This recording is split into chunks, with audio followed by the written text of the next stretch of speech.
All right, so we got Alijah Huzzie, 5'10", 193, 4.55 40, ranked 32nd amongst DBs. 1 pick on the season, 8 passes defended, 40 tackles, 26 solos. He was not ranked on Walter and NFL's website. They got didn't participate in the combine, I guess. 5'10", 193, average backup or special teamer. Let's see what he brings to the table. Let's check out ACC. And check out ACC highlights. Rutledge splits out wide. Okay, cool. Brown, pressure coming again. Sidearms one, complete, but short of the first down. Completion to Sean Brown.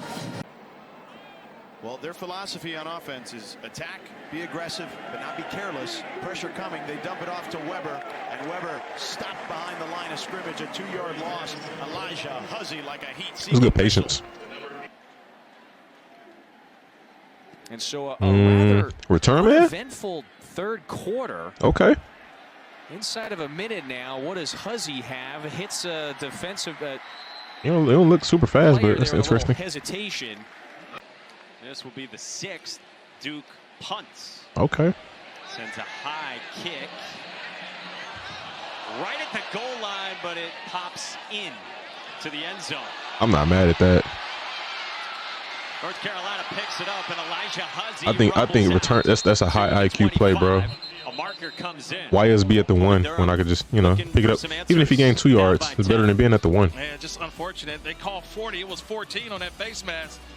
Here comes North Carolina with the ball again.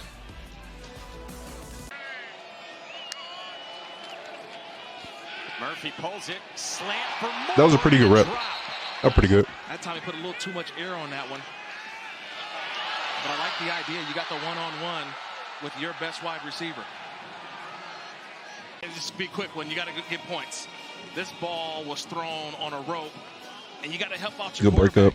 This is their best wide receiver. Now another receiver who had better hands would have caught that, but for the most part, he played pretty solid on that.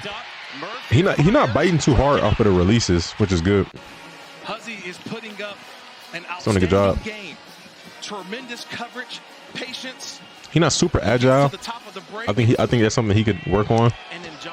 But he looks pretty disciplined. I like that aspect. That's an NFL type corner play. He's right there and does a tremendous job. He has completed 8 passes in a row as well. Until that attempt. No pass. The pass incomplete, looking for Poppy Williams. Huzzie in coverage. Hasn't really had a completion since. They're down in 10, 4-man rush. King looking around, still looking. They throws across his body, and that one nearly picked off. Totally. Mobility-wise, looks fine there. Escapes the pocket, and then credit Bo Atkinson, the linebacker for North Carolina, right there. I guess really a defensive end. He's that decision was wild. So Carolina, nearly blocked it. Low line drive punt. Good catch. And Huzzie a big return. Okay. He's across the 40. Okay. The 35, the 30, I'm gonna give it to him. His instincts as a returner are pretty good. He don't have elite speed, but he got pretty good instincts. North Carolina was able to get pressure on this punter. It was a good job. Good vision, good decision making. See his patience. Like the Georgia Tech defense with the Niners. Punt team thought he was going to work. That'd be interesting. He cuts back to his right, finds that vacated zone, and we were critical of him a couple times early on in the game for not catching punts. But you also can't leave gaps like we saw right there. Good tackle. Beautifully played defensively that time by Alijah Huzzie. Red zone a moment ago, but his style is not, again, it's not predicated off athleticism. He seems like he tries to be technical. He tries to be disciplined, which is a good thing. In the FBS. Definitely, I feel like he definitely has a spot in the NFL. Like compared to some of his peers in this draft class. Huzzie back to his 28 on the run. Finally goes out of bounds at the 41.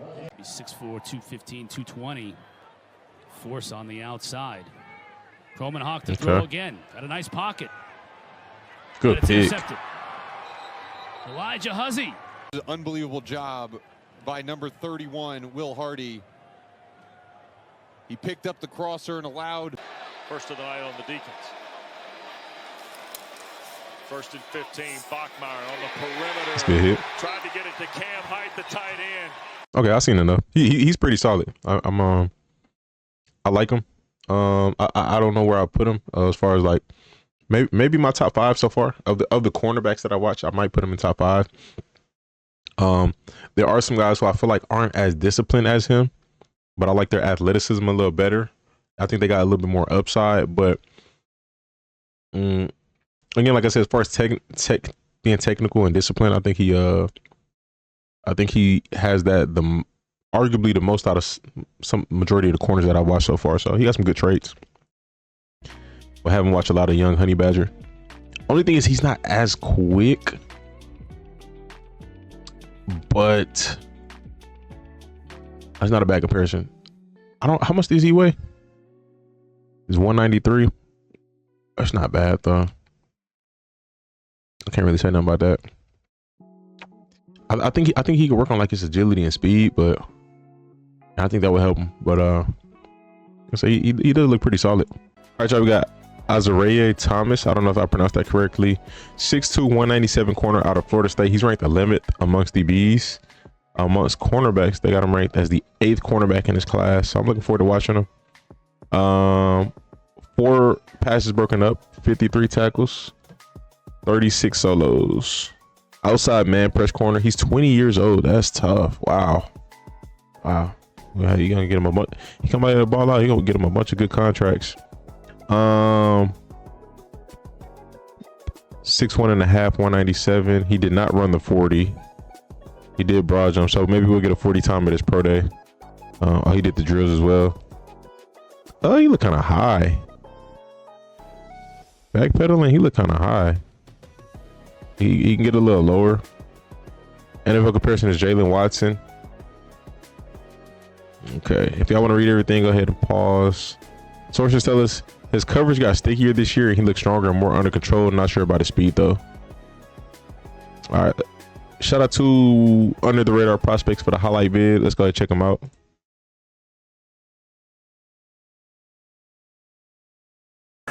Sixth in the ACC in rushing yards. Third down. Murphy gets rid of Good break. Good break on the ball. Azareyeh Thomas has been excellent this year for Florida State. Everybody, those defensive backs, they've been doing what they. Great job closing that gap. Receiver created a little bit of separation. He just closed it right back. Good press. Good job getting his head turned around. Hey, that was a good rep. That was a good rep. I think he turned it around a little too quick, but Third and 4. that was very good. Pressure, Lagway, quick release to the end zone. Uh-oh. It's intercepted. Azareyeh Thomas.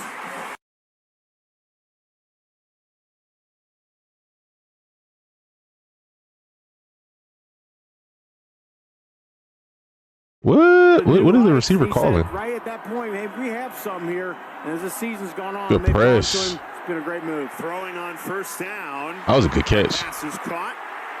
I love to see press corners, man, because you don't see it. It's not. I don't know. I feel like it's not that modern. You know, like corners just don't press as much as they used to. On the West Coast. Toss into the boundary, Mafa. Okay. Brought down at the 43-yard line. It was honorable mention all ACC last year. And the 13-0 regular season ACC championship season. 5 different receivers already. Good breakup. Incomplete with tight coverage by Thomas. Point lead late in the third. Cam Ward starting to heat up. He's completed his last 5 passes. They'll run it instead. And the ball may have come out there. It was a fumble. Somebody. It did. It was fumble. I don't know if he forced it or somebody else did, but I saw a fumble. Better have your antennas up. Okay. Today. Backed up is Seth Hennigan. Good. That was nice, man. That's nice. I haven't seen a corner press as much as him. Out of all the corners and DBs I've watched, I've not seen nobody press as much as him. Little tunnel screen, but Drake might be about a half-yard shy of the first down. It's going to be third down. Second down and 6. Smooth. He looks smooth and fluid, changing his direction. And he gets tripped up. That's a nice play down low. And this story is something special. Now here's Haynes King on an assigned quarterback run. Trying to get that ball out. Down at the 35-yard line by Thomas. Just in that 2 minute and 30 seconds, bro, I've not seen a corner in this draft press as much as him.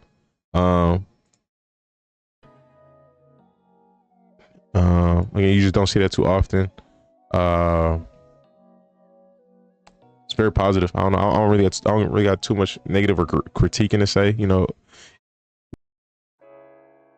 sorry, it would have been nice if it was longer, but I mean, I don't really got too much to say. So we're gonna move on to the next. All right, we got Benjamin Morrison, 6 foot, 193 cornerback out of Notre Dame. He has no picks on the season, according to this. And he's ranked 7th. To see a corner with no picks and he's ranked 7th, that actually looks good to me, because what that's telling me, they're not even trying to throw your way. We'll see. Baby, yeah. Hold on, y'all. Sorry. Yeah, she just woke up.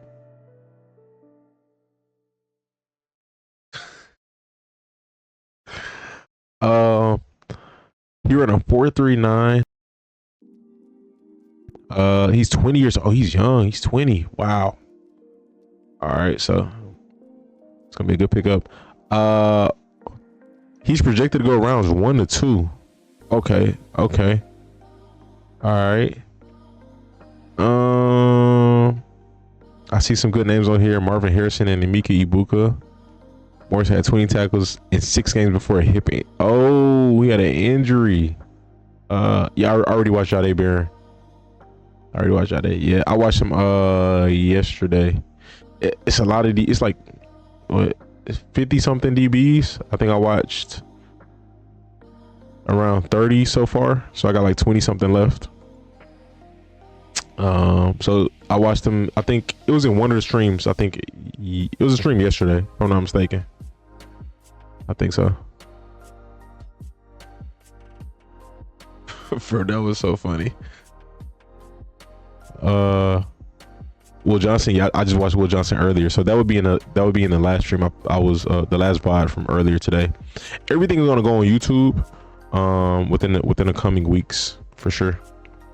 Once I'm done with DBs, I'm not gonna lie, bro, I'm take a break maybe this week and edit some of this stuff, because I haven't posted tight ends. I reacted to tight ends, haven't posted that. I haven't posted linebackers. I did all the linebackers, and now I'm gonna be done with DBs. So I need to get some of this stuff off my laptop and on the YouTube. We'll see. I could just put it on my hard drive and just I'm talking all over this video I'm supposed to be recording. He's 6 foot, 193. Did not run the 40 at the combine. That's interesting. So I guess he's gonna run his pro day. I'm looking forward to watch his highlights. If you want to see his overview, you want to read it for YouTube, y'all go ahead, pause here. Strengths, you want to read. Okay, never mind. Go ahead, pause. Weaknesses. There you go. All right, let's see what he brings to the table. Shout out to Just Bonds Productions. Isaiah Bond was moving. He ran a 4.29. I seen that 4.40, which is a good time. 4.4 is good, but to say you're gonna run a 4.20 and then run a 4.4 is crazy. To say that, it's like, bro, you had to be doing hand time the entire time. Like you had to be getting your 40 recorded with a hand timer, which is so unprofessional, you know, because at the combine they do, like, it's not accurate. So it's just like, yeah, 4.39. Still, even a 4.39, it's just not the record, you know.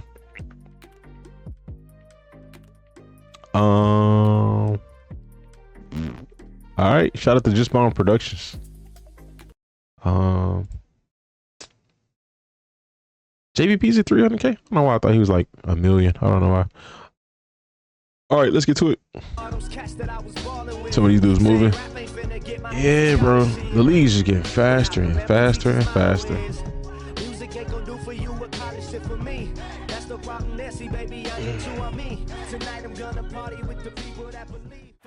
mean, there's a lot of attention to him, but he makes a great catch. McCord looking towards the end zone. Great play. Great play. Morrison locked in with Harrison. Boy, these two have battled tonight. I mean, there have been some really good. He kept his eyes on a quarterback, which you're not supposed to do, but he knew the route, so he played that very well. He had it covered perfectly. That was a great play. Oh, he got some wheels. He looked like a cool 4.3, 4.38. I could be wrong. We're gonna find out during his pro day. Hopefully they got laser times. That was so smooth. Rice matched up with Benjamin top of the screen. Up on top of your screen. Patience. Williams looking that way and into the end zone. He fires. He nice. And it is broken up. It's like I said, bro, it's some guys I feel like you could tell off the first few plays. And Morrison wins. One of the best matchups outside. That's tough. Again, a receiver with better hands. That's a touchdown, but he was relentless there. Great job. Ooh. Benjamin Morrison. And now they go the other way. Logan Thomas picked it up. All them boys fast.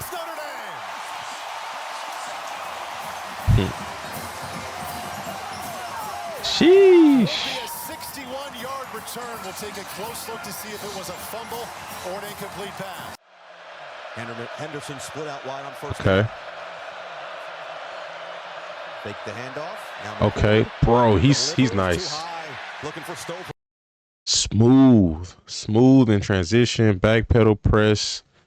It just looks smooth, you know, like his technique. Again, DJ Brown with solid coverage. Both of these teams like to play a lot of man coverage. Here's Stover here, just going to run the over route. DJ Brown going to be in man coverage and is going to stay right. Yeah, good technique. So far, best cornerbacks right now that at least that I've seen in this draft with like the best technique. Him, Will Johnson, and like I said, that there's another cornerback. I think he played at. Let me see. His technique not the best, but it was one of the best for sure. Was it Marcus Harris? What's his name? Alijah Huzzie. I think this is him. I think he's one of them. Maybe there's another one, but he's one of them for sure. Solid technique. No, there was another one. I can't think of bro's name.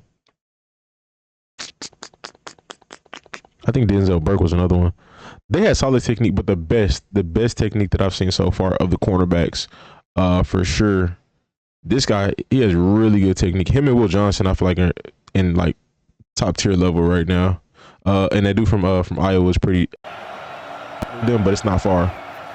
Irish bring the heat, and BC trying to pick it up. They do. And now oh, good play. Kind of remind you of Slay. I can see that. That's pretty tough. That's not a bad comparison. Steals away another one. It was Xavier Watts forcing the pressure for Notre Dame defensively. Looking for Harrison, broken up. Morrison was right with him this time. This is a confident young man. He sat in that meeting room with us. I think it's crazy that him and Will Johnson missed. Will Johnson missed the whole season. He missed a lot of the season too. It's kind of crazy that both of them missed time, but 4-4, maybe high 4-3 guy coach thought. More pressure coming, more head back to the air. Ooh, good. He's nice, bro. Everything just looks right, smooth, fluid. Gets his head turned around at the right time, bro. Attacks the ball right time. Everything's just low-key perfect. It's single high man-to-man coverage outside. For him to be ranked 7, I gotta see these other cornerbacks, bro. There's McKee, protection's great. Looking down the They better be some dogs. juggled. It's Michael Wilson. Looked initially like he had it, and they will rule it incomplete. Wilson lost it late. Working on Benjamin Morrison. I'm gonna go back and read his weaknesses. I want to see what they critique him at. He has had some huge third down conversions today. McCoy. He did a good job.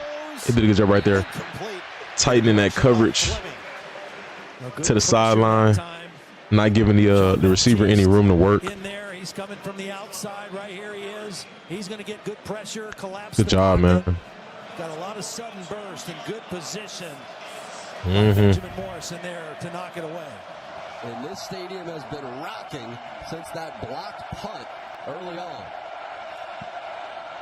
Swing it out to Davis Allen, the tight end, and there is okay, good stop. Benjamin Morrison up to meet him. Good stop. Morrison having himself a game. The perimeter defense for Notre Dame has been outstanding. Morrison and Hart. Oh, he played with Cam Hart. Okay, cool. Looks like a four-man rush. Gabbert surveys, floats it up to the corner, incomplete, and that'll bring up fourth down. And a field goal attempt. Reggie Virgil again, the intended receiver. And this is what Benjamin Morrison does as well as anybody in the country. He ain't falling for nothing. Great footwork, man. And this is what Benjamin Morrison does as well as anybody in the country. One more time. I like what I see. We're going to cap it off there. No offense to JBP, but I'm on the time crunch. I got to react to everybody. His weaknesses. Lacks ideal arm length and corner. Struggles to consistently mirror against sudden release fakes. Below average hips and feet to retrace routes from trail positioning. Carries a slight stall before triggering to match route breaks. Accessible throwing windows frequently open around him. Below average tackler, too many additional yards. That's interesting. Let me see something. Let me see some of Will Johnson's negatives. See if they listed as many things.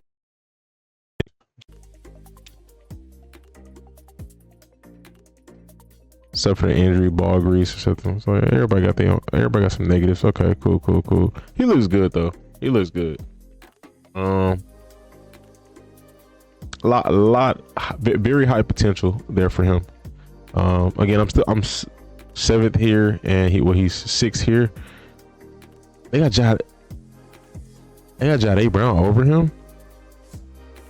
Jahdae cool, but I gotta rewatch Jahdae.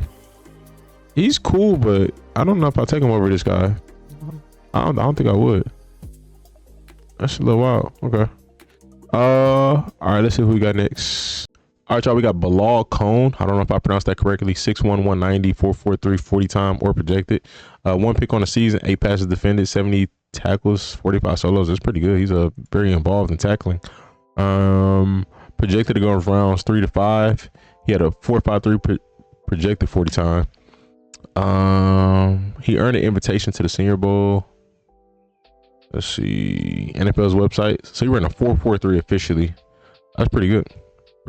Got good size, 6'1", 190. It's not bad. All right, let's see what he brings to the table. Shout out to Under the Radar Prospects for the highlight vid. Josh Allen went to Wyoming. Maybe the logos look similar, so maybe that's why I'm thinking that. From this Western Michigan defense. Third down 11. Back pedal was nice. Dyke running out of time again. Off his heel. Tipped into the air. Incomplete. That one could have been picked. One of the leading calls of interceptions. Ooh, good hit. Desperately avoiding sacks. You desperately avoiding sacks, trying to make a play, and I understand it. But in the shadow of your own end zone, you do not want to turn the ball over. Let's drop the tunnel screen. So everybody's starting fast today. Down the middle. Good play. His first incomplete pass of the day was looking for Jelani Thurman. Play fake, Davenport's throw for That's a good breakup. and it got knocked away. So just over these first few plays, he looked like he's pretty good. 13th play of this long drive. Van Dyke running out of time. That pass is almost intercepted again. Had a great chance at the Pilfer. Could be a sleeper pick. You know, he coming from a small school. Look away from the ball because he thinks it's going to turn into a scramble drill. Corey Davis was from Western Michigan. Okay. Snyder through the in route. Good pick. Got deflected and picked off. That is intercepted, and that should put it away for Western Michigan. Judkins actually benefits him. Playing against Ohio State. And stay healthy for the length of the season. Going deep, he's got a man. Oh wow, great recovery. I don't even know if that was his man. Maybe that was his zone, but that wasn't his man for sure. For Tyler Van Dyke. That was a good play. There's that bootleg action again. Curl. Where's fumble? Inside the 10. Yeah, he liked the tackle. Like the hit. Most air raid offenses might run, but he certainly did and always has been a protege of the mad scientist, the late great Mike Leach. And Kone once again makes the play, this time on Van. Very small sample size. I like what I see though. He looks like he got some talent. I think he could be a sleeper pick.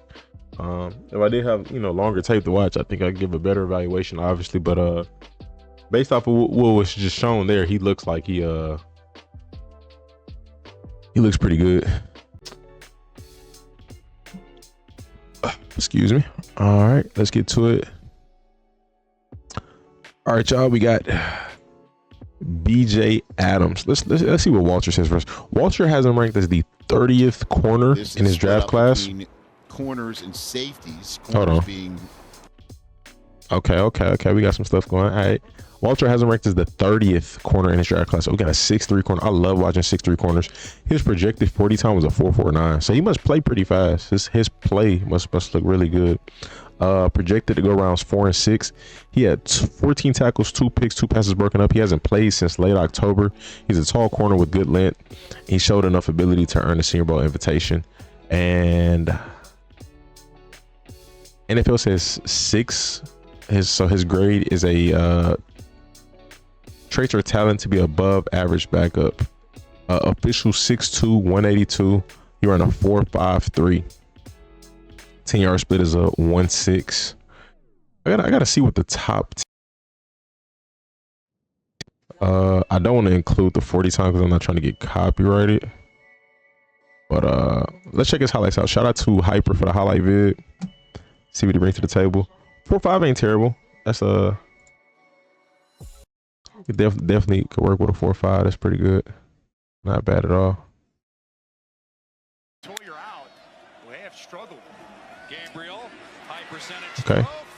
Okay. Good job working around that receiver. Oh, good play. Good play. Left tackle. Shakeman wants to throw on first down. Double pumps. Should have been a pick. Guard show tempo on first down. They'll move quickly. Nearly intercepted. 2 penalty Okay. markers. Second and 19. This is Jimmy Against Colorado. He looks like a pretty good tackler. Keeps it at 2nd and 10. That's a little sidearm. That was a good play. These career highlights, so it's a little bit all over the place. Solid recovery. That ball could have came out a little faster by the QB. Oh, good job forcing incompletion. Oh, good play. Oh, good pick.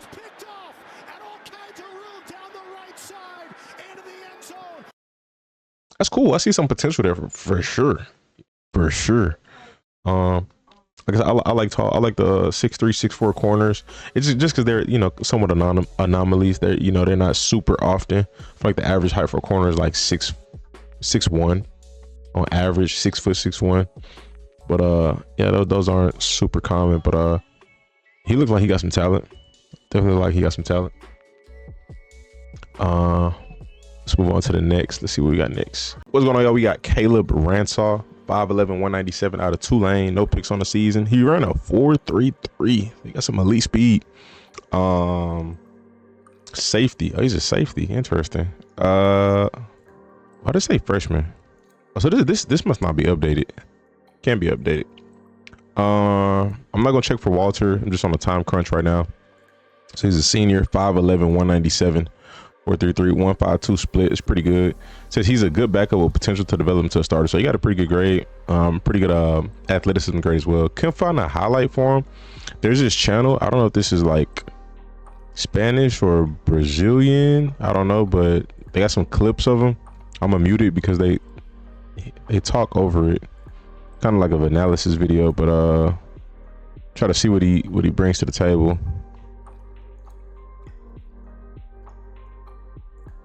Try to see what I can out of this, get what I can. It looked like he moved fluid. He got pretty good size. He lining up in a slot. They say he's a safety, so that's good to see a safety being able to cover man on man like that. Be a nickel. Oh, great. That's a great rep. Great rep. He liked the press a little bit too. Ooh, missed the press right there, but run a 4.3. I'm pretty sure you got some good recovery speed. It's tough in the NFL though, because you can get beat by a guy who runs a 4.5. Just because you run a 4.3 don't matter, because ooh, good break up. It's because you run a 4.3 don't matter all the time. Some of you guys are just quicker than fast, and it's tough to catch back up. Oh.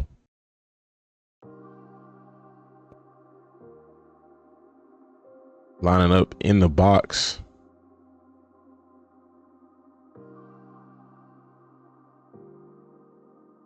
But at the line of scrimmage. He could be in the right system. I think he could be utilized very nicely. Again, considering the fact that he's so fast. You can kind of, I mean, he's comfortable in the box at the line of scrimmage. Comfortable in the slot. I think a guy like that, you can put him at safety. Like, you know, obviously they say he plays safety, but I mean, it looked like from the highlight, it looked like he played nickel. But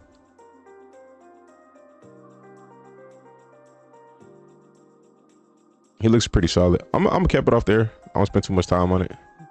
But he looks pretty solid. Again, versatility is a big thing. Let me see. Right here, this is cornerback, and right here, and on here, this is safety. So he seemed like a hybrid. Like I feel like you could trust him probably to play both. And it'll just be dependent on the scheme and situation he gets drafted into. But we'll see. We'll move on to the next. All right, we got Cobee Bryant, 6 foot 180 out of Kansas, 4.5 340 time. He's ranked 28th amongst DBs according to Draft Buzz. 4 picks on the season, 7 passes defended, 37 tackles. He's an outside zone cornerback. Let's see. Walter has him ranked. I didn't even check. I'm tripping. Forgot to check Walter. Apologies. My bad, not being prepared. Let's see where he's ranked on Walter. I'm pretty sure he is ranked. I feel like I've seen his name on here.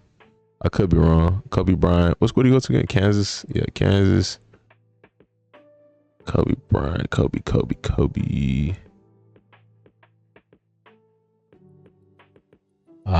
He's not ranked? Oh, wow. Oh, there you go. He's ranked the 32nd cornerback, according to Walter Football. Projected 40 times a 4.48.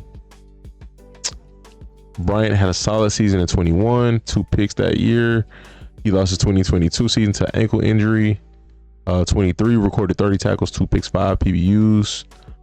Team sources said Bryant had a day 3 potential if he entered the 24 draft. Nothing crazy for 24. He's projected to go rounds 4 to 6 potentially. NFL's website says, let's see what they say. He ran a 4.53, 6 foot 180 official.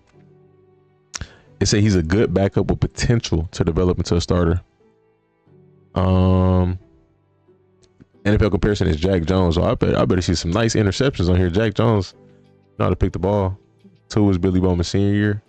Oh yeah, two was better than 5 for sure. So he the truth for sure. That's gonna be a good pickup, bro. I look forward to seeing where he goes. So overview for Mr. Cobee Bryant is thin but highly competitive cornerback with plenty of ball production and penalties to sift through. First and foremost, Bryant wants the football and does what he can to find it. So you're a ball hawk. He's adequate in man coverage but struggles against big receivers in space. His instincts and ball skills shine in zone, where he reads route development and quarterback intentions. His low weight and skinny build will put him below the threshold for some teams, while his length, toughness, and strong performance at the East-West Shrine Bowl put him in play for others.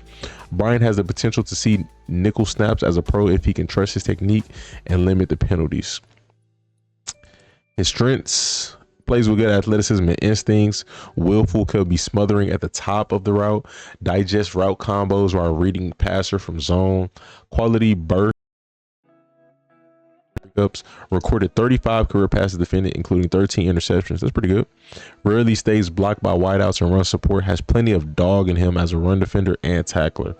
Weaknesses: light on the scales with a wiry frame, can be mismatched by big targets in space. Early hips declaration can get him crossed up.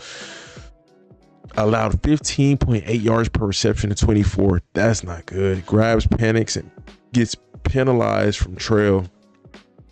So I'm thinking a big reason, at least what they're saying, why he is getting beat or maybe even panicking, is because he's going up against receivers who are bigger than him and more physical. They say his twitchiness is there, so I'm not really worried about his instincts are there, so I'm not really worried about shifty receivers, but he may just need to bulk up a little bit. And sacrifice some speed, but I get, at the end of the day, you work on your technique. You don't have to worry about being fast because you're very technical, and that'll make up for it. So he's 6 foot 180. 180 it's not terrible. I guess maybe like 195 is okay, I guess. I don't know, but I don't know. I don't know. 180 was bad for an NFL corner. Let's see, we got Cobee Bryant 2024 highlights. Cobee should have went to last year's draft where his stock was 1 to 3 rounds. He would have went. They say right here he had day 3 potential. So I mean, yeah, I guess that's 3rd round. No, 2nd and 3rd are on the same day. 2nd and 3rd is day 2. So day 3 is like no 2nd, 3rd, and 4th. I don't know. Y'all let me know. If Arch is good, he'd be a top quarterback. Okay, well, let's see. That Big 12 conference highlights. Jay Donaldson is in that backfield. Say him number 2. And that's intercepted by the Mamba. That was a good pick. Cobee Bryant. Did we not? Oh my gosh, he called him the Mamba. I mean, he told us before the game, call me Mamba, and he's showing you that Mamba mentality. Oh wow. This is a slant, and he fights his way to the inside. Richardson in motion, and it's going to be another carry to Cook. Picks up a block. He doesn't move very technical. Ball is out. Like how he backpedaled, it didn't look super smooth. Did he force that? Good hit. Great job. Great job. He doesn't look very technical though. The ball gets jarred loose, then flying to the ball gives you good results, and that's what you see here from that Kansas defense. Ball does look like it is moving out. Right place at the right time. That Kansas defense finds a Cornell Wheeler, team captain, who was hurt in the 4th quarter last week. Cook out of the back. That was a good hit. Upended. Very good hit. March shy of the 1st down as Cobee Bryant as versatile as you can want out of a cornerback. Yeah, they come with the blitz, trying to isolate the cornerback in a zone drop. Cobee Bryant does exactly what he needs to do. In fact, only 3 NFL players have run faster than that this season. Yeah, he's not technical. Alijah Thomas to the Jags, rolling out, gets hit as he throws, picked off, and it's Cobee Bryant back in the lineup. Actually, did I can see some Jack Jones. I can see that. We talked to him before the game, Todd, and he said he is ready to go, and he gets the pick. It's 2nd of the year. What a grab right here. It's always tough as a quarterback. You're righty, gets the pressure as you're rolling left. He does have a thin frame. Timeout on the field. Timeout on the field. He's the guy you want on I your thought 180 ain't that bad. Maybe he was like 5'10" or something, or 5'9", but yeah, he could bulk up for sure. I think that would help him add 10 to 12 more pounds, and then just get better with technique. Those 2 things, because he has the instincts. That's up here. He already got that. He just needs to get the physical. Smith. His man didn't turn around, and Bryant It's gets good play. a 2nd interception. 2nd of the day. Cobee Bryant, miscommunication. Yeah, he know how to attack the ball. Did not turn around. Get interceptions. So great to see him Turnovers. able to go today. There's just a different defense when he's on the field. There's a confidence. There's a This is probably about Billy Bowman because he was exciting. His movements are smooth. Like a Christmas gift right there. Yeah, Bowman is ranked pretty low for how good he is. Gets it back. Flea flicker. He's got. Oh my. Throws into it, and it's picked again by Cobee Bryant. Busy here today. They try the tomfoolery with a little flea flicker reverse. He's for sure gonna get reads it, boxes out, drafted. I think Carr was the intended receiver, just because how good he is in zone, and he's a playmaker. So it's like somebody's gonna see this and just not want to pass on it. Like, bro, we can't let this guy go to free agency. To the right side.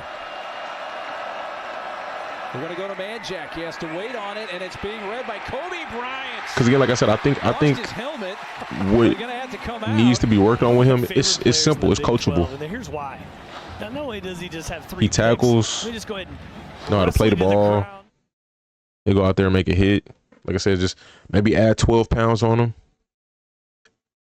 You know, some healthy weight, fill him out, and just, you know, have him work on a little bit of technique, and he gonna go to not even a little bit, a lot of technique. Just get him real technically sound, get him smooth. Pastor Tan probably was like one of the most technically sound cornerbacks I ever seen, not at least of recent memory, that I've ever seen coming from out of college. He was so smooth. But yeah, on to the next. All right, y'all, we got Darien Porter, 6'3", 195, ran a 4.3 flat, so he has elite speed. Outside man press corner. So far, I've only seen 2 6'3" corners invited to the combine, and again, so far, and both of them have ran 4.3s, which is just not normal, bro. It's crazy. Just the athleticism and coming into the NFL is just getting better and better. He had 3 picks on the season, 2 passes defended. He's ranked the 14th DB in his draft class. So as far as cornerbacks go, he's ranked the 10th cornerback in his class, according to Draft Buzz. According to Walter, he's ranked the 31st corner in his class. What the heck? That's crazy. He went 10 to 31. It says in 2024, Porter has been a dependable cover corner for the Cyclones. He had 18 tackles, blah, blah, blah. Porter needs to show speed and twitch in the lead up to draft rise. He shows speed. 4.3 flat is crazy. 4.6, he's projected to go in rounds 4 to 6. On NFL's website, they got him listed as will eventually be a starter. So these grades are kind of like polarizing. NFL's website and Draft Buzz have him in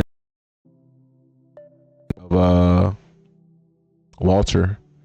4.3, 1.49 10-yard split is the fastest 10-yard split I've seen so far of all the players that I watched. At least that I could recall. Off the top of the head, this is the fastest one I've seen so far.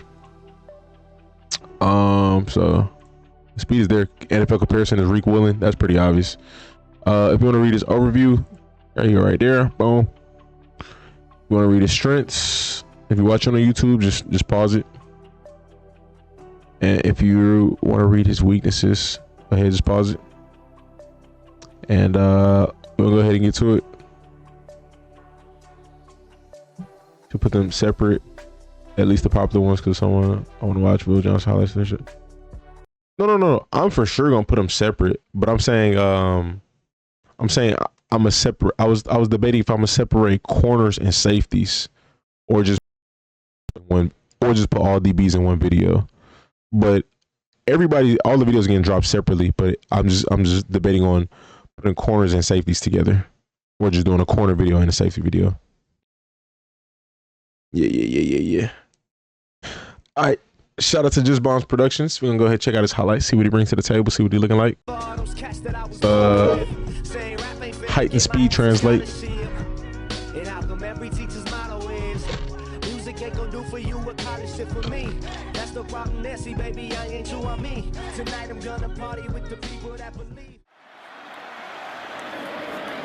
Bottom of the screen, he wasn't even ready. Okay. Good open field tackle. Okay. Up with the stop was Darien Porter. Darien Porter, one of the stalwarts on this outstanding back end. Caleb Johnson over 100 yards with that C-gap. They fake it to him. Ooh, good recovery. Ooh. The collision, the drop back and coverage recovery, and then the interception. That was a great play. Almost intercepted. Now they open up. Great play. Half with another gimmick that went wrong. Oh man, that's the perfect guy to put on the edge. He got crazy acceleration and he's tall. Wow. A senior night special for Darien Porter. He looked like a quarterback. He'll snap it before the 2-minute timeout, and Morton taking a shot. One-on-one down the field. Good pick. Picked off back at the 35-yard line. Darien Porter with the interception. Well, it's just one-on-one on the outside. And Wow. They love to take shots to him. He turned the wrong way, but he got the athleticism and speed to make certain decisions. Smith wants a bunch into traffic. Ooh, what the heck? Went off the helmet of Jonah Wilson. Darien Porter and Jeremiah Cooper on the coverage. You won't see U of H. Yeah, it don't look like nobody finna outrun him. But when they do, John Hancock, the defensive coordinator at Iowa State, little end around here, nowhere to go. Okay, good job bringing them down. Really nice open field tackle for Darien Porter. Well, that's twice now Darien Porter's gotten to that edge and didn't cut it off, right? If you can get those guys to not be able to make that corner. It does look like he could be a little bit more agile. Return coverage has been outstanding for Arkansas State. That one partially deflected, but it does get an Arkansas State roll. Going to be good field position. It was Darien Porter who got a hand on it. Wow. Oh, he gonna be killer on special teams. Taj Brooks is tripped up in the backfield, lost his footing, and down at the 30-yard line, Darien Porter was there defensively. Cade McNamara's got one play. If he can get it that far. High, deep, big grouping there, and it's intercepted. Picked off by Darien Porter, his second of the day. Okay. Nice sample size. Definitely wouldn't mind seeing more. But again, with his height and speed, he's getting drafted for sure. It's too rare for a team to pass that up. Like it's too rare of a combination, 6'3" and a 4'3" flat. It's not often that you come across that. So I'm curious who's gonna take a shot on him. You know, it looked like more of a man corner. He could probably play some zone, especially with his range that he has. He could cheat on some plays if he watches film, bro. Just gets in the film room and just dives in crazy. If he does get drafted to a team that plays a lot of zone, he has potential to be really good. but god dang.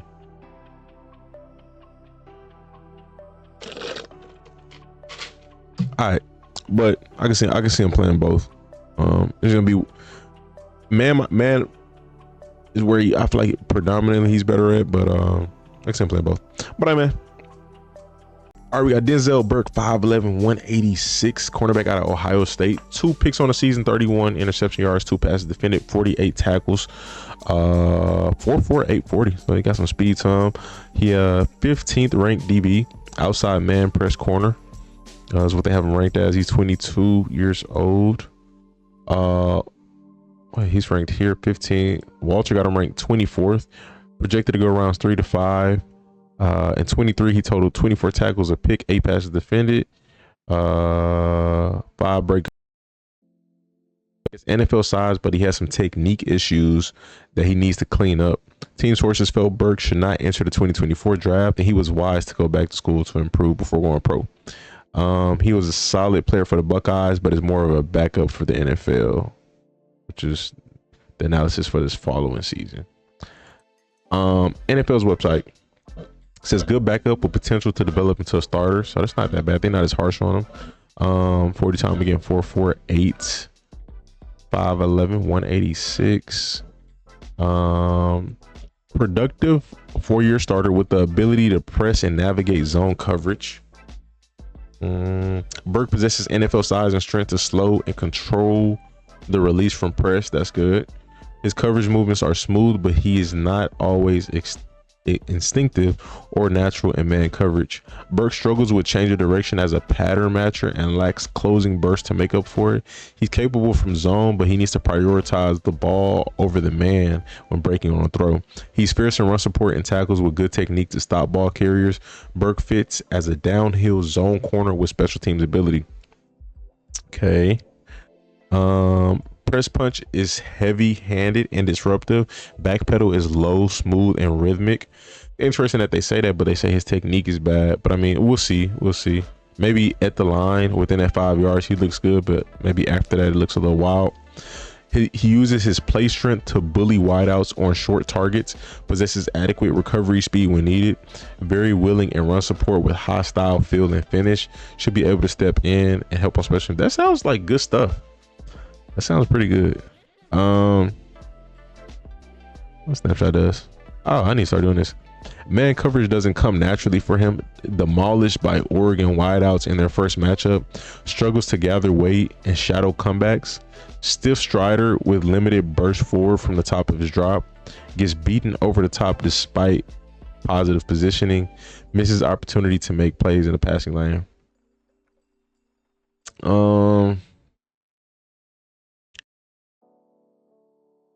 Come naturally for him, but I mean, I get that, you know, some corners might be better in zone, but they're nice at the line. That's kind of a weird combo, especially with him being fast, you know. That's interesting. But his Oregon film was devastating. The wide receivers was killing him. Okay, all right, let's see what it's the smoothest DB in the country according to JP. That was last year. All right, shout out to Hyper for the highlight vid. Let's go ahead and check him out. See what he's bringing to the table. There's gonna be some career highlights. Out wide, Parker Washington. Stop and starts. Okay, good job beating that block off the tight end. 1-on-1. Good play. Incomplete. Right there was good play. Good play. He got good size. He was a little iffy off that release. I'm not gonna lie. But that ball had to come out. Great play. Here's Petrus. Sets up Laporta. That was a good play. Actually, 1-on-1. Okay. Good recovery. I like that. Okay. His technique don't look terrible. They're critiquing it kind of hard. It don't look terrible. goes through his progression. Underneath as his receiver. And let's Jackson. Good play. Broken up. Championship under Jim Tressel. Trey Rushton trying for a comeback. Oh my gosh. Okay. Pumps it to him. He looks like the most so far of the cornerbacks. That was a good play. Of the cornerbacks we've watched, he actually looks like the most technically sound so far of the guys that I've watched. Out of bounds. Maccabee is his back. Card steps up. Will he run? Okay. This is a generational talent we have the privilege of watching. You are absolutely right. Good hit. Did come down in bounds. Going quick by design. Lausch escapes trouble, and he's going to run out of matches for Washington. Him coming off the line on some of them crossers looks real iffy. I'm not gonna lie. Lausch all kinds of time. Looking downfield, looking deep. Either team. Good play. Good play. And Barney. He looks pretty well rounded. Up in the air. Good play. He's not the most athletic corner that we watched so far, but I think with his technique, I think I like him the most so far, because I think that's a huge part about being a corner. Like athleticism, you can get by on it for a while. You can get by on it for years actually if you're that athletic. That's a good play. But to be elite or even be good for a long period of time, you gotta have somewhat good technique. Got away from Williams. Director of Ohio State saying it was tough to get tickets for all these guys. They were asking around, and here's an interception. Denzel Burke. That's how Jalen Ramsey, when Jalen Ramsey first came into the league, he had solid technique, but he played a lot off athleticism. His technique got better over time, but Jalen was he's a crazy athlete. Everybody's not that level of athleticism. It's a good tackle. And Michigan will face both of these teams in November. And it's good play. Good play. I tell you, he looks solid. Like he'll be I feel like the other guys have higher upside of the guys that I've watched, but he'll be a solid later round pickup. Room to improve for sure. A lot based on how good Ohio State defense is, to be honest. I'd have to see a little bit more, but from what I've seen here, he looks solid. I like him better than some of the other guys, but I think their upside is higher because they just a few of them other guys that I watched, the athleticism just pops off the screen a little bit more than his, and I think if you can coach some technique with them, they'd be a little better than him. But he looks off rip, he looks pretty solid. All right, y'all, we got Dorian Strong, cornerback out of Virginia Tech, 6'1", 185, running a 4.5 flat, 2 picks on the season, 32 tackles, 6 passes broken up, 22 years old, outside zone corner is what he's listed as. He did get a Senior Bowl invite as well. NFL's website has him listed as a good backup with potential to develop into a starter. Again, 4'5", 40. If you want to see the overview, strengths, weaknesses, they got him. Martin Emerson. That's not a bad. That's not a bad person to be compared to. He's pretty solid. Yeah, I can go ahead and pause here if you want to read everything. All right, let's check him out. Shout out to Under the Radar Prospects for the highlight vid. Got a quick one here. See what he brings to the table. And settling down in the pocket, trusting what you're seeing, and having more consistent accuracy. Great play. Oh my gosh. Quarterback should have not thrown that. Out of the timeout of Virginia Tech. Murphy and the Blue Devils. He likes to press. Threw it into traffic to Panko, and Strong knocked it away. Anybody? Yeah, no doubt about it. Chris Johnson into the game at running back, goes wide. They want Johnson on the wheel. That's a good play. And it's broken up, incomplete. Dorian Strong. Yeah, good size. Let's see. Here's Musket. Wants to throw. I think his feet could be a little better. Maybe it was just that play, but I think his feet could be a little better. Who I think was man covering Malachi Fields. Virginia Tech going to show a little pressure. Bring 4 Powell Riley from in the middle, and the throw is picked. Dorian Strong, his second interception of the night. 37-yard attempt. High snap. Scooped. Dorian Strong got it. And no points for BC. 9.5 sacks a season ago. Ward downfield. Good play. Spencer off the deflection. Spencer's got a cowboy. Arroyo finally chased him down the tight end. Field goal to end the first half. That's a big 3 points they potentially missed out on. Boy. Ooh, great play. He forced that one. He looks solid. Athleticism doesn't, pop off the screen like that, but he looks solid. Lamps in the fake. Trying to go up top to CC. It's knocked away on the play by Dorian Strong, who is back in solid coverage. Robinson in motion. Nice press. They lofted towards the sideline. Good throw. Catch, and then the ball comes. I think he could have got turned around a little sooner there. I don't know what happened towards the end, but the press was nice coming off the line. Bond in motion. Castellanos to throw. Good job. Good recovery right there. Is there for the stop. With Notre Dame not having a conference, how does that play out with the 12-team playoff? They hand it off on first down. I thought this was About to run him down.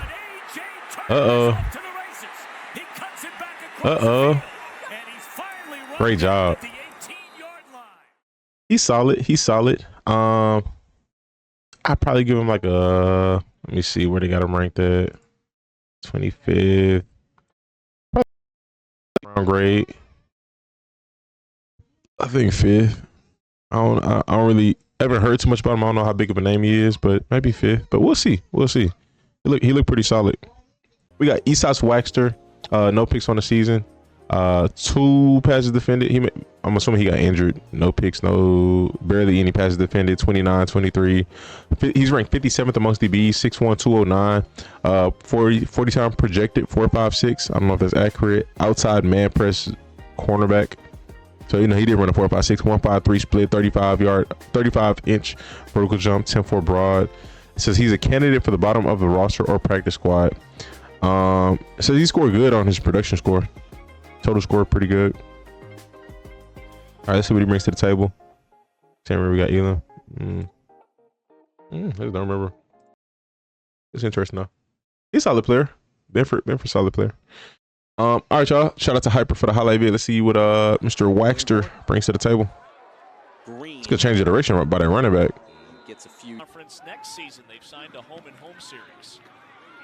A lot of time. Oh my gosh. He had all that time to throw a pick. Good play on the ball. They only send 3. Quick hitter for Harvard. Wow, that's good play. I do not recall ever watching Villanova play football. This on a 3rd and long, and Gradowski's first throw. Good breakup. They were ranked. Oh, ranked in their conference. Sheesh.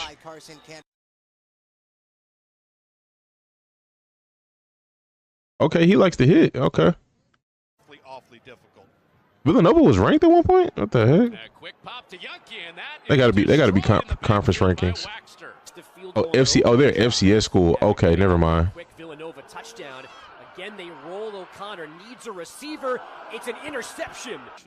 No, isn't that NCAA FCS championship second round? Okay, never mind. That last drive went 6 for 7 for 72 yards, including the 34-yard touchdown. Good tackle. He completes it, but I'm going to keep Townsend in check. Couple of hitches there. Runyon somehow. Oh, what? This was 1 minute? I did not realize this was 1 minute. What? I can't really go off for too much. I'm not watching on 21 minutes talking about them. 2023 highlights. Do I want to see this? I'll watch if it's not too music video-ish. Let's see. Right there. Smell like my mom making biscuits. Smell good. Come on. I just want the plays, man. Yeah, we're gonna have to call this. All right, we're gonna settle for his. It's a good play. We're gonna settle for that 1 minute video. Y'all inform me in the highlights. In the comment section. A little bit more about him. What to expect. What can I get from him? Yeah, man. Hold on, we got some highlights. Got some highlights in here. Just too many cinematic clips for me. You know what I mean? Let's go break up.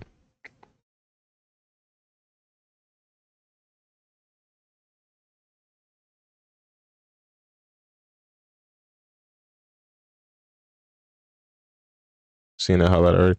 All right, it's cool. We're gonna wrap this one up. Sorry, y'all. If you find a good highlight video, no music, drop it in the comment section for me.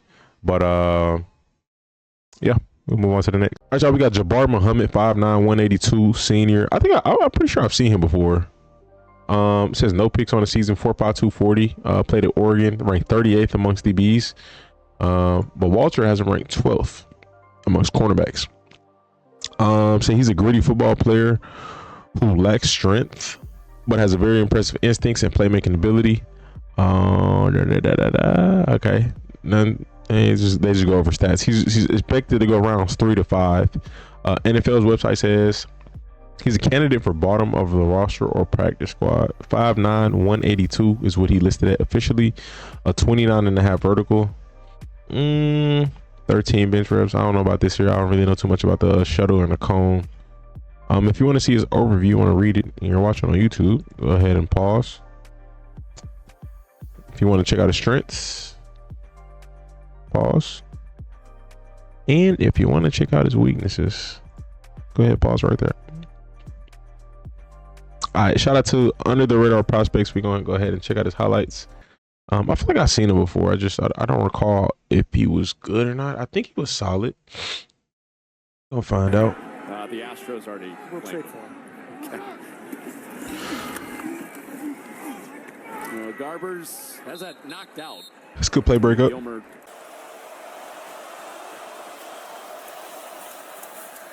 Howard looking over the middle, and it's incomplete. Tried to find Smith there. Jabbar Muhammad sprinted it right there. Now Madsen takes the shot for Bolt and he can't hang on. Okay. Jabbar Muhammad with the coverage inside the 10. UW limping, a huge addition to that secondary with a nice play here. Yeah. You see him right there, pin the receiver against the sideline. Trying to keep the driver line. Oregon's going to zone it out, just rushing 4.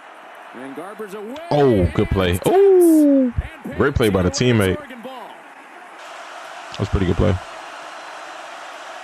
Okay. Great job closing that gap.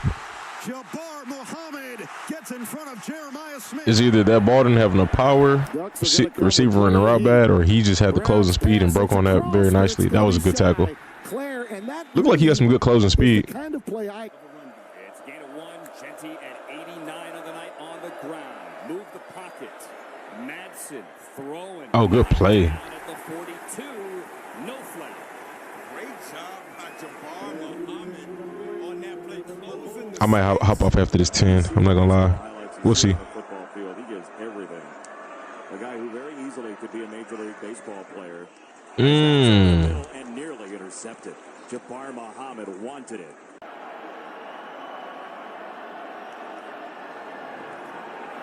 Blitz coming off the corner, and this one is incomplete. Tibbs, the intended It's a good breakup. receiver. Muhammad gets the He Second down, 14. he's solid, and I say that genuinely. Like, Incomplete. it doesn't look like he has crazy elite athleticism, but like his effort. Got his hand on it to knock it away from And his effort is really good, and it looks like he does a good job of standing the hip. Leveling the motion man. Warren, quick throw. He tries his best to stay on that hip of the receiver. He's not playing around too much. Now the play fake. Plenty of time, and now running out of it. Lobs one to the end zone, or close to it. It's almost caught. That would have been a crazy catch. Wisconsin here, 38 seconds in the second quarter. Pressure comes. He'll lob it to the end zone. I think his issue is that he's undersized. Jabbar Muhammad locked up. But he looks pretty disciplined. He looked pretty disciplined. Press coverage. Muhammad on green. And there was contact, but not enough to... Coverage on one of the best backs in America. Now it's 3rd and 12. Crowd gets loud. Madsen lofting. Great play. Incomplete. Tight end Lauder standing up to the right as well as they're going to throw it left. Setting up the screen. Nowhere to go. Marshall ripped out of the 27.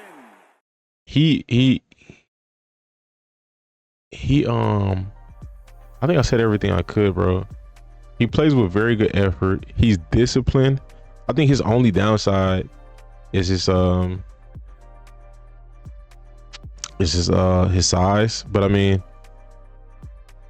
you know, it's all about the play. His athleticism, again, it's not elite, so like that flashiness is not there to catch a scout's eye. But I think it'll be somebody who just has the right system, And again, you know, maybe he looked like a pretty good man corner. He said I'm the best nickel corner in this draft. He was playing outside this whole video. I'm not gonna lie, I don't mind him playing outside. You know, I think the scheme is gonna matter.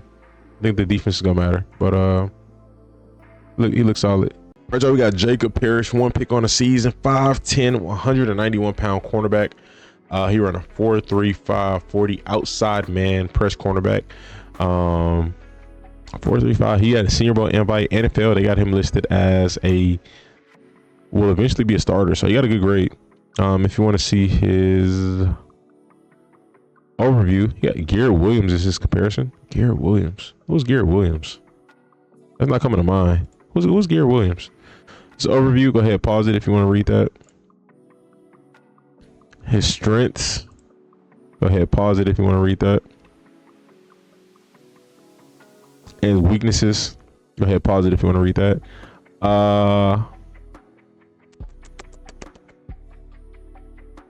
Where I'm at, Walter football has him ranked 16th amongst cornerbacks. He's ranked 37th amongst DBs. Is he ranked? He's not ranked in the top 10 amongst corners. This is crazy.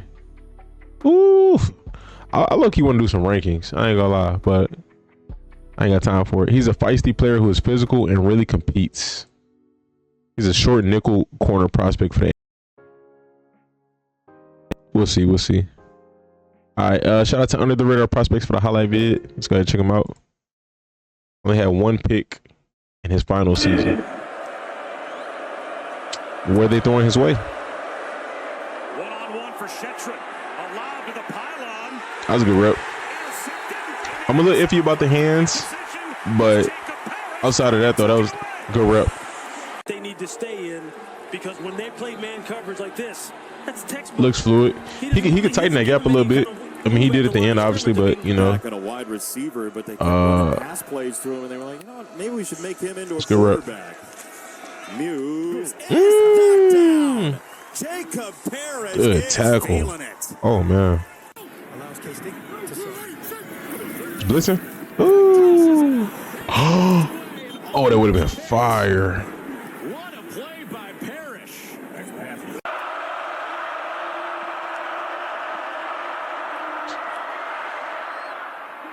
Incomplete. Good breakup.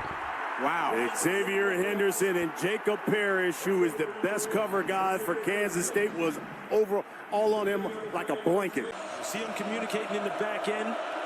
Got to just make sure that they're sound in their assignments. Don't turn anybody loose. Crosser. Good tackle. Before it was Jacob Parrish. And that includes an interception. Sorsby again to the outside. Henderson. And he's pretty solid. He's pretty solid. Jacob Parrish. Parrish. Solid technique. He got good speed. He look versatile. He can play nickel or outside. Gosh. That's a little extra. But and now you're going for 220 against one of the better defenses in the country. Third down and he's solid. 4. The screen to Hughes. Read well. Tackles pretty well. By Kansas State. He'll hit a little bit. Parrish and Henderson up top again. Good job chopping his feet. Good back pedal. And no good. Parrish has won that matchup all night. Downfield, the turnovers. Scadaboo will get driven backwards. That's tough. So the gang tackle, he loses a few yards on third down.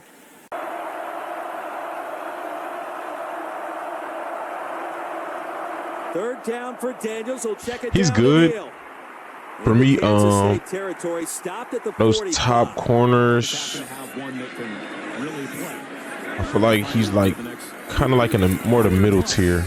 Ooh. Which again, you know, not bad. Just I don't know about day one starter right now. If he can make that happen, awesome. All power to him. Good tackle there. Got good speed, good versatility. Solid player. All right, let's move on to the next. All right, y'all, we got Jahdae Barron. I want to start this interview with a hook'em. 5'11", 194, cornerback out of Texas. He's ranked 3rd amongst all DBs. Well, that's corners right here, actually. So, yeah, I mean, all DBs in general.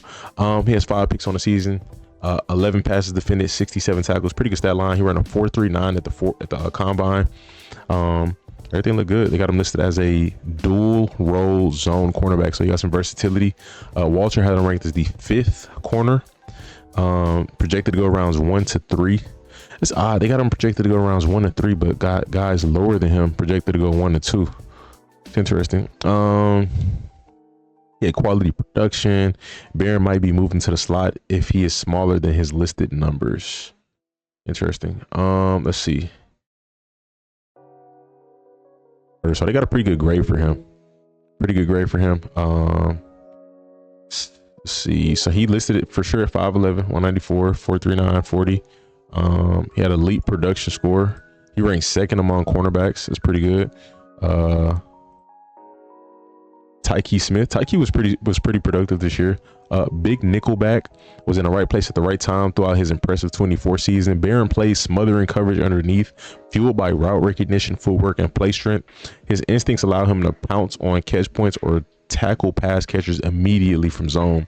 However, he lacks recovery speed deep and can be a little too grabby at the top of the route. And man, you know, I do see that in NFL. There are some corners who they ran a 4.3 at the combine, 4.4, and I've seen him get beat by slower guys, and it's technique. That's just what it come down to technique. But we'll see in his highlights, see, you know, where we could nitpick a little bit. Tackle technique and run support is a shade inconsistent, but looks easily correctable. The size and tape work in his favor as a physical nickel who can be an early contributor and future starter with the potential to cross train as a safety. That's interesting. Okay, he would be a fast safety. So he's a nickel, so I guess that's why he's ranked 1 to 3 and not 1 to 2 as far as Browns. His strengths: the average size and strength as a big nickel corner, able to forcefully redirect routes over the first 5 yards. That's a good one right there. Has plus awareness and instincts to make timely responses from zone. Ran receivers routes for them like he knew to play in 24. Claws, slaps, and punches to beat up the catch point. Swarms in after the catch with good angles and physical strikes. Under control and slides his feet to tackle in the open field. His weaknesses: he's limited exposure and man coverage. Might not have the top end speed to carry vertical solo. Average lateral transition and recovery bust when beaten. Needs to run through and wrap up more frequently. Short arms could impact ball production and tackle success. It feels very all over the place a little bit. Like, not all, it's not huge on both sides of the spectrum, like how they're critiquing them, but it does feel like, I don't know, like I don't know, like as far as the negatives, it just feels like they kind of have a big. Shout out to J Dinger Clips for the highlight vid. Braden Fowler Nicolosi off his back foot downfield. It's a good catch. And is intercepted. Jahdae Barron the takeaway. Up the sideline and out of bounds. Shot Okay. of the 40. And you got to just watch Jahdae throughout the series. He's playing outside. Just watch him. He's the guy. He isn't full. Both websites spoke about him being a nickel cornerback. I wonder if he actually played any nickel. This is why he came back for another year. Warren looking for Edwards over the middle. He's got his man. Ooh. Oh, Colson Loveland. Scoop. Dropped the football. Just a regular scoop. Texas caught it and then fumbled it. So here's the catch he needs to secure, then have an element of time with it secured. He definitely seems to control that ball and start moving up the field. You know that running back for Michigan. Davis Warren, quick throw this time. That was a good tackle. I like that. Jabbar Barnes tries to get the edge. Texas showed pressure up the middle, and that's Okay. a nice run around the left side for first down yardage. See if Texas brings pressure. Now they rush for ball out quickly, and it's tackled and intercepted. Good play. Jahdae Barron got it. It hit the hands of Lawson Lucky. Maybe I'm not paying close enough attention, and I could not be. I could be looking away from the screen, but It looked like he's playing outside and not nickel. Right there. If that ball's down about 6 inches. Very eager to get the football back. Brings some pressure against Beck, who stands and delivers on the sideline. It's intercepted. Good pick. Picked up by Barron. Cuts back. Jahdae Barron still alive. Dragged down to the 9. He looked fast. I don't know if he looked like 4'3". 40, they're showing the replay. The top of the route, you tell me. It's not that deep, but you know. No, come on. Really? Just saying. Zabinion just went for 9 yards. Green on 2nd and 1. Ball is intercepted. That's Jahdae Barron with the interception. Broden has to be able to make with those long arms. He been at the right place at the right time. And the concentration by Barron, picking it off on the back end, just tremendous. Turnovers have been so big for Texas. They've had multiple turnovers in 4 straight games that we just mentioned before. They're down in 3. Good play. Never had a chance. It was Barron again. He had the interception. I wonder if they're listing him in nickel just because of his size. I feel like every play has been outside. Wow. Bro, look, he been at the right place at the right time. The young fella under pressure made a mistake, and Texas is set up now. Okay. I mean, he looks solid. I can't say too much negative. I don't recall seeing him play any nickel in this, but he looks solid. I don't got too much negative to say. Then Marshall, cornerback out of Florida, 6'1", 198, 4.47, projected 40, and he's projected to go in the 3rd to 5th rounds. Prior to last season, they said he was inconsistent in coverage. He gave up big plays, but he has a quality skill set. He has the potential to rise if he can improve his technique and consistency. I said this year he had bad tape against Miami to open the season. Had 20 tackles, a forced fumble, 4 passes broken up, no picks. That's tough. NFL's website, candidate for bottom of roster or practice squad, ran a 4.49, 6 foot 194. He got good size. It's so crazy to me, bro. Again, like, I'm still baffled why they didn't invite Shiloh. If you want to see his overview for peeps on YouTube, go ahead, pause. His strengths, need to zoom in. Go ahead, pause. And his weaknesses. Go ahead, pause. All right, we're gonna get to him. Florida, shout out to Hyper for the highlight vids. Should honestly react to the people who get drafted that I didn't react to. Sure. People who get drafted. Everybody, bro. Everybody. So the people at the combine, the people who didn't get invited to the combine, the people who don't get drafted. The goal is to get. That's the goal. Will I actually end up doing it? I'm gonna definitely try, but that's the goal. Yeah, I know it's a lot, but you gotta aim high, man. You gotta aim high.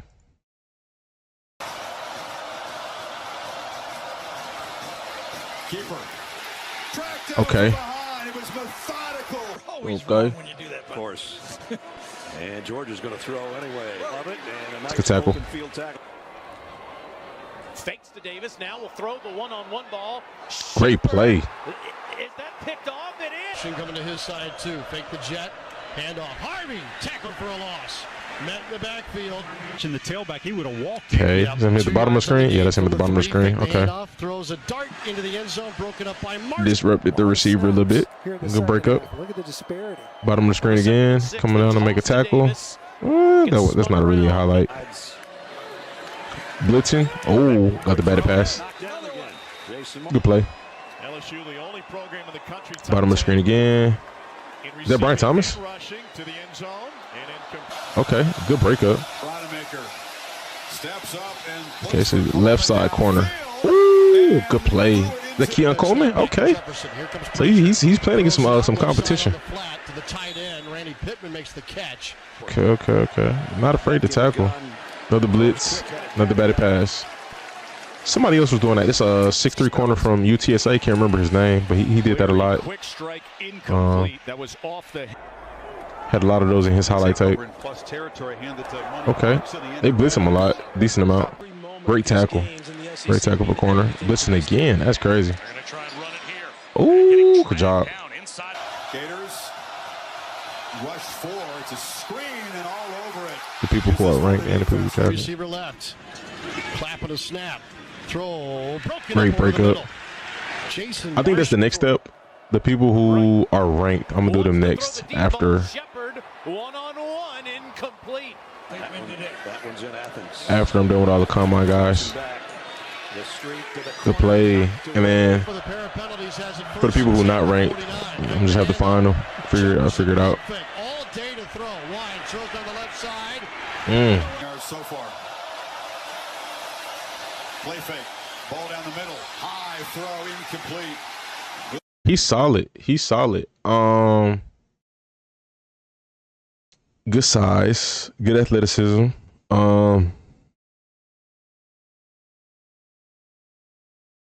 He looks like more of a man corner than a zone corner. I mean, he looks pretty solid. I don't really have too much negative to say. It is only 2 minutes, so I can't say too much, but that did look like a pretty solid highlight. All right, y'all, we got Jaylin Smith, cornerback out of USC. This is how it was from. Oh my gosh. 2 picks on the season, 58 tackles. Dual role man press cornerback. So it sounds like he got some versatility. He did get a Senior Bowl invite. He's ranked 43rd amongst DBs as far as corners go. I don't know, but 445. NFL, they say he is an average backup or special teamer. So we'll see. We'll see. If y'all want to check the overview and other weaknesses and strengths, there you go right here. Just pause it. Jaylin Smith, this hard-hitting corner. Man, whatever happened to Jaylin Smith, the linebacker? That's so crazy, bro. 2 months ago, I might have to watch sick edits. No, I think I could do Big Ten. Big Ten might be cool.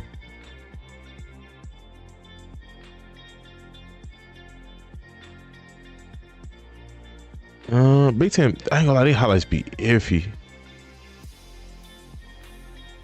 I'll do it just because I know it's not gonna be any music. His career ended when he signed with the Giants.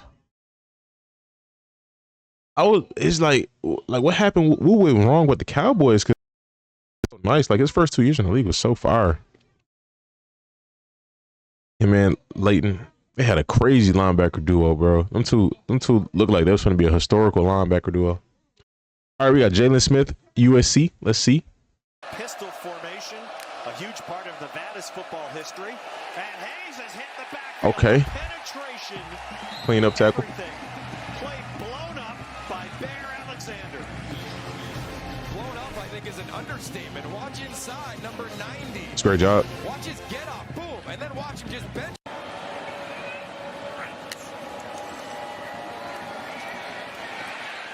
Good tackle, good tackle. Defense there for the Trojans. Bottles up Hayes. Jaylin Smith first in. They have every aspect of this offense covered right now, which makes it so tough for any defense to cover all the assets here, Tim. My bad, I looked away from the screen real quick. Is he? For any defense to cover all the assets. Okay. He looks solid in run support so far. God, dang, they blowing them out. It's almost impossible to do it. Things are happening too fast. Sometimes those strip sacks, and he's had a few top of the screen. Last 2 weeks, and there goes Scatterboo again. Oh, hold on, bro. I'm confused. They say he plays corner. What's going on? Last 2 weeks. To do it. Things are happening too fast. Sometimes he's playing in the slot right here. Last 2 weeks, and there goes Scatterboo again. Good hit. Oh my gosh, is that Cam? Is that Scatterboo? What the heck? Trailing offensive lineman may have gotten it. They're ruling he did at the 40-yard line. That was one whale of a pop. Oh my gosh. Scatterboo's shaking. We need to expand that graphic. Sorry, Drake. I could not agree more. Drake absolutely good tackle. needs to be on the Heisman graphic. DJ Williams goes down in the backfield. And USC's defense, a big series for the Trojans on D because he hits as a cornerback. And scored twice. Was Tyree across the formation.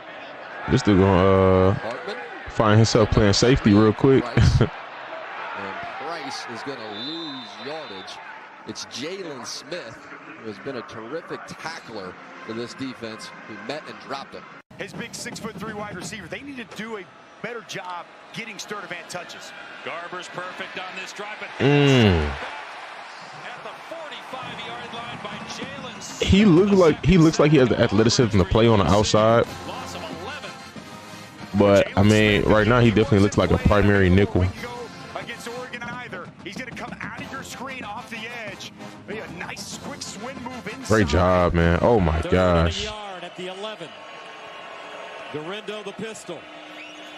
Play fake. They dump it off. He nice. Nice. They got it. He give off like a CJ Gardner-Johnson vibes.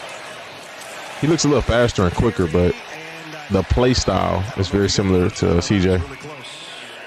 Gonna have to hustle. Michigan took a timeout. Sharon Moore got a little nervous. Cooked the timeout. Third down. And the quick hitter doesn't fool anyone. Caden Prather makes the catch, but he's tackled almost immediately. They're going to give him a gain of 2. Edwards. Lofts it. Ooh, what the heck? Was that one-handed? Picked off by Jaylin Smith, who saves the day. Mr. Smith has come to Washington to rip the heart. Ooh, that's tough. Oh my goodness, what an athletic play by. Yeah, he's versatile, very versatile. Type of player you can definitely implement in almost any system because you can ask him to do a lot of things. I would feel comfortable putting him at safety. I feel comfortable putting him at corner. I feel comfortable in some reps putting him outside the corner. Ready to throw, gets it downfield. That's a good pick, man. Picked off by Jaylin Smith. Trying to throw his receiver open, but it's these two that are just going to tangle. And Smith is in his hip pocket the entire time, kind of grabbing, kind of on his hip the whole time. There is a young quarterback that you got to look at and go, okay, I know I got a bigger receiver, but this guy has got him good play. Out, just blanketed. They're nowhere for that ball to go other than to the arms of Jaylin Smith. He looked pretty good. He looked pretty good. He's super versatile, and his athleticism is definitely what helps. But he's super versatile. That's like I said, very much gives off Chauncey Gardner-Johnson vibes. All right, y'all, we got Jermari Harris from Iowa. So this is the second Iowa DB in this draft. That's he got a decent ranking too, 18th. 6 foot 191, 3 picks on the season. His teammate is a safety, Sebastian something, but he's nice. Teammate is nice, so I'm looking forward to see how he is. Iowa DBs have been good. Iowa tight ends have been good. They put out some good linebackers. Overall, they've been putting out talent in the NFL. He's an outside zone corner. That's what he's listed as. Let's check real quick. Let's see if he's ranked on Walter. I'm looking for Iowa logo. Jermari. No, I don't see him. All right, no sweat there. NFL, they have him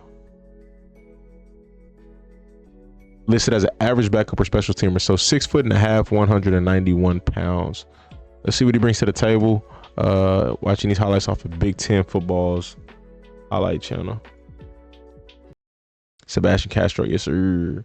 Since when Iowa have a defensive back with dreads, I know he got to be nice. Hey, 2 seconds. That's funny. We'll see. We'll see. Iowa rushes forward, smothers over the middle. That was a free pick. Jermari Harris picks it. So funny how these boys look just like the Steelers. Smothers let go of that football, and there is not a Nebraska wide receiver anywhere in the area. And it looks like he was expecting Levi Falk maybe to continue to run on the post. Edwards. Good tackle. Great job as Harris brings him down. These pulling schemes right here, they haven't done much against Iowa yet. Corum had the long run. They had the double pass for a touchdown. But other than that, this Iowa defense has... Here's healthy. Lines up, lets it go down the field. That was a good pick. It's attacked the ball pretty nicely right there. Hands look good. Jabbar Harris picks it off. Robinson right here. Yeah, no, I peeped that. I peeped that. Pretty wild. Sheesh. It's a good pick. Where's her mama? Where's her mama? Jermari Harris steps in front of the receiver. You're going to see a safety come down. Pressure gets there. Ball's got to come out fast. That Castro? And it's Jermari Harris. Who brought that heat? Steps in front of that pass and gets a huge interception. Clock runs. 15 seconds left for Kim. Oh, good job. That was nice. That was a nice rep. Very nice rep. Jermari Harris. He looked pretty solid. Watch Jermari Harris, 27. He gets his eyes. Got his head turned around. Oh my gosh, that was very smooth. And he knows when to make a play on the football. They're so well schooled in their technique as defensive backs. They get eyes around, and then they make a play on the football. It's funny, the Iowa DBs so far, their measurables don't pop off the screen, but their play has been good. The general rule here is you don't want to be the one that gets tackled with the ball at the end of the game. Iowa has 3 DBs, 50 yards off the ball. Little flip there. It's complete to heading. Jermari. His acceleration on that was nice. He kind of stayed patient. He do look like he can add some weight on. He plays good though. Like for his size. Met in the backfield by Castro. And actually it was Harris who came over and helped make the play. Yeah. They got another one. They got another one. And just stopping this run in his tracks. Take a look at him. That's a great job from a cornerback. Form tackle right there. Now on 2nd and 7. Ooh, good play on the ball, dog. Interception. Jermari I might say he's so far of the cornerbacks I watch, I might take him second. You can argue him first. Of the cornerbacks that I watch, I like Hairston the most. I give him second. He looks pretty good. He looks pretty good, bro. Pretty fluid. Just plays. I don't know. Everything just looks natural. Everything looked pretty smooth. I'm gonna still say the safeties I watched so far are still better than the corners, but he looks pretty good, man. Smooth, fluid and smooth. In a zone type configuration, ball thrown right to him. He sees it like a center fielder and claims it as his own. Outstanding. I will be finding these from IDK Wear. Second interception of the young season for Harris. Playing in the slot right here. Okay. Said I'm not gonna let you bully me, and he got the pick. Good change of direction. Yeah, he's nice. He's nice. Where was he ranked? He wasn't ranked on Walter. Let me double check. Hairston's he wasn't ranked on Walter. He's nice. Dang, somebody gonna have a gym. And then he didn't. Let me see. Did he perform at the combine? No, he didn't run the combine either. Oh man, this is average back over a special teamer. No, I think he has really good potential, bro. Harris, he's going to be locked inside on Denzel Boston. He plays it perfectly. What's the down and distance? 3rd and 9. What routes am I going to see? More than likely an outbreaking because this team doesn't like little hook routes and stick routes. The veteran with all that loads of 6 years of experience. Yeah, he's gonna be a sleeper pick, bro. I'm telling you, whoever gets him, bro. Not a big name, but yeah, it's gonna be good money for sure. 3rd down for Northwestern. And one more play. Porter out of the backfield. Good hit. All right, we'll cap it off right there. He's nice though. He's nice. I don't got nothing negative to say. Like I said, I like Hairston a little bit more. I think Hairston got more upside, but he looks good all around, bro. I ain't gonna lie. Let me see. What's the size? 6 foot 191, 6 foot and a half 191. So he got better size over Hairston.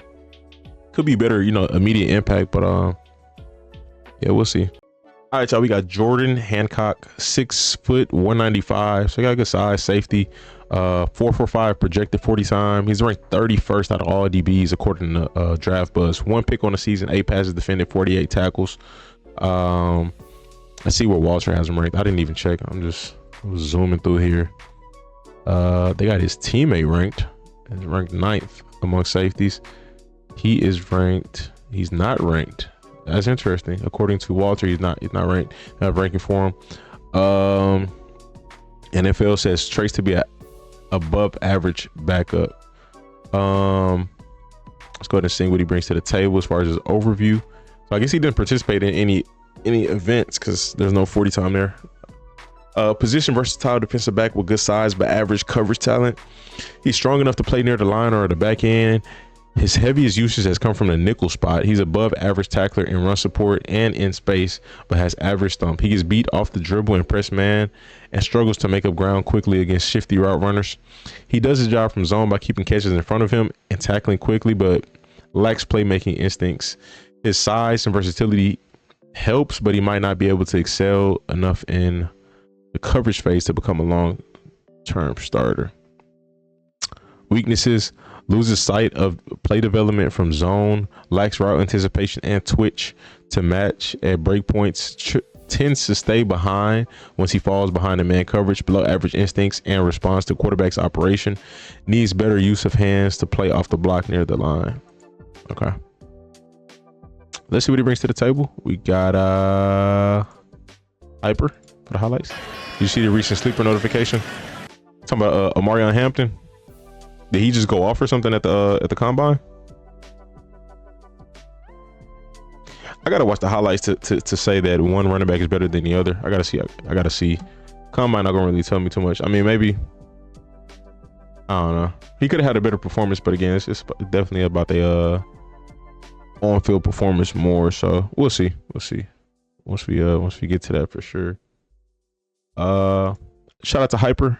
Let's see what he brings to the table. That's crazy. I haven't watched Hampton, so I can't even say nothing about that. Barely watched Genty. That's a good tackle. Well, good job knifing in there. Disrupting. Third down and short. Got him in the nickel. Good tackle. That was nice. Fake it to Estime. Hartman steps up in the pocket. He stepped up in the pocket. Just overthrows Jaden Greathouse. Going quickly here. Play fake. Aller sideline throw. Good play. Down on that first pickup from Allen. Fake the reverse. Tripped up. Jordan Hancock. Nice catch made this time by solid tackler. I can't say too much about that. The fact that he has familiarity with the nickel position, that'll for sure get him a shot, whether he gets drafted or not. Teams are always looking for a good nickel corner. There goes to Keyshawn. Looking underneath. That's a good play. On his first 1 yards rushing. Should the running back's next is shortest? Okay. SWB. Johnson coming out of the backfield. They got to find a way to get him involved. Gabriel looking that way and set up the screen. It's Ferguson, the tight end. And he just good tackle. I'm probably finna start reading the overviews so I can just start running through the stuff, saving time. A little bit behind Tez Johnson with that. Cross the middle again, incomplete. In and out of the hands. A lot of pass breakups. Want to see him get some picks. Oh, there you go. The second. Here comes a blitz. Is that him on the blitz? Ooh. Wow. Under, down at the 25 for Purdue, and it's Love. Gets to the edge. Okay. Bring a little thump. Card, play fake, sets up a screen. He's got his tight end. It's a good tackle. Player, but the 6 at the 36. They're handed off to Allen. Good tackle. And when you look at the Big Ten.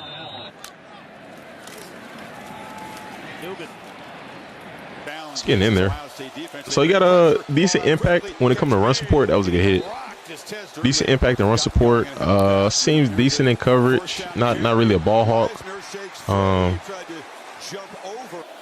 think using him in, just primarily as a nickel cornerback might be the specialty. I'm gonna cap it off right here. I feel like I don't know. Not a lot of splash plays. I feel like I've seen enough. At least how he's utilized. I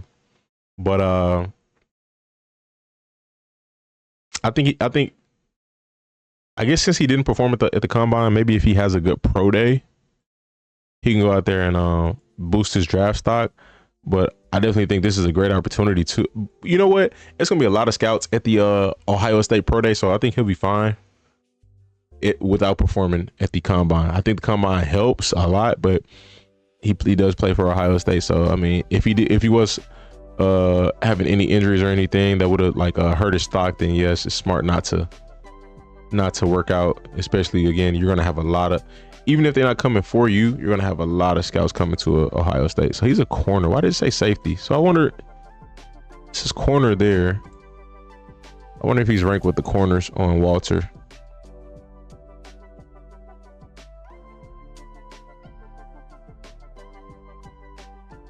They got another corner. Oh yeah, so he is ranked. Oh, so yeah, okay. He possesses good size and upside. That's all they said about him. He's expected to go rounds 3 to 5. Okay, so he got some draft value. Him being ranked ahead of Denzel Burke is kind of wild to me. I like Denzel. I'm not gonna lie, I like Denzel more than him. That's just my opinion, but that's kind of wild. All right, we got Justin Whaley, Minnesota, 5'10", 190, 4.4 40 time, 2 picks on the season, 10 passes defended. That's pretty good. 42 tackles, outside zone cornerback, 22 years old. He did get a Shrine Bowl invite. NFL's website, they says he's an average backup or special teamer. 152, 40-yard split, 10-yard split, excuse me. 5'10", 190. If you want to read his overview, strengths and weaknesses, go ahead, pause here, just zoom in. This is Minnesota Gophers YouTube channel, so we're gonna go ahead and watch this, see what he brings to the table. They're gonna have a chance. They want to hit 2 or 3. What is he again? He corner? I think it's that corner. Yeah, cornerback. Okay, cool. Minnesota put out a good player here and there every year. At least one good player every year. That was a good hit. Uh-oh. Oh, he got the return. Okay.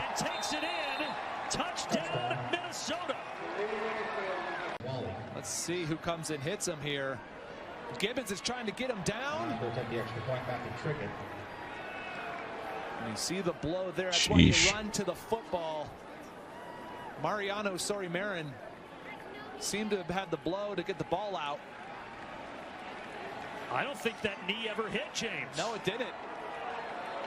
And Justin Walley picks it up. It all counts the same after the official said it stands, 10-10. Bottom of the screen.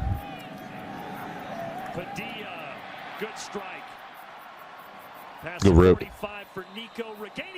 Love to see that from corners. You know, a lot of corners just want picks, but I love to see when they try to go for the forced fumble. Up before that knee hits the ground. What a heads-up play by the true freshman. Not only to rip it out, but to fall on it. This is exactly what the Golden Gophers would like, a quick 3 and out to get it back. And that pass. Oh, good pick. By Pryor and Walley. Who's got it? Who's got it? Minnesota does. Yeah. I thought Pryor had it, but they're going to say, as it came out, you know what? Give Walley credit. He did pull that out of here. He pulled it closer to him. Yes, he did. He pulled it closer to him than Kendrick Pryor pulled it to him. That's for sure. Yeah. He stole it. That's grand larceny right there. That should be a catch. But Walley never gave up on it. Yep. Give the freshman out of D'Iberville, Mississippi, great credit. He's a big-time talent. Will play at the next level eventually. Come with this tight bunch formation. Let's see what happens. Mertz's pass, the cross is caught, but underneath, Walley makes the play again. Walley's a baller, man. Michigan State has gone for 9 fourth downs already this year, converted 6 of them. Trying to make it 7. Thorne. Good play. Trying to get it out to Keon Coleman, but Justin Walley, who was a freshman All-American a season ago, jumps up and grabs it, and Minnesota gets the football back. And pumping a couple of times, he lets it go, and this is just great coverage right here for Minnesota. Everything's going their way right now.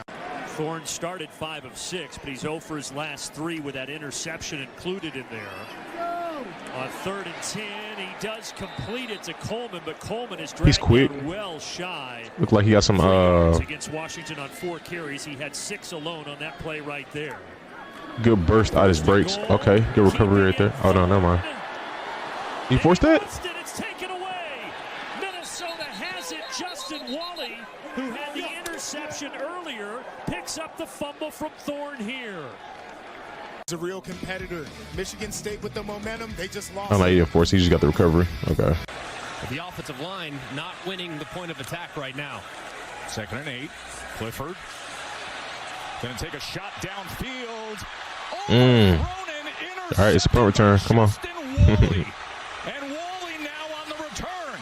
Inside the 30, blockers in front, and tiptoes his way down inside the 15-yard line. He's even, he's leaving, meaning if he's on a deep ball and they're in a spot. Jeez, what if stadiums be packed out? Are in the same spot.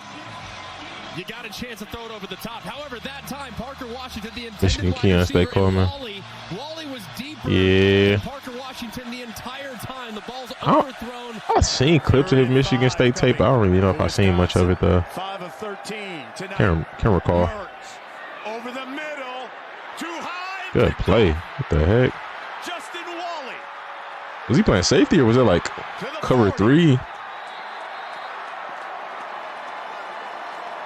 He was looking at DK and overshot him, and Walley 31 yards on the return. PJ Fleck said there's 3 things. Probably was cover 3. We got to have explosive plays. That was a good play on the ball. Win the field position, and we got to have the turnover and win the turnover margin. And I listen.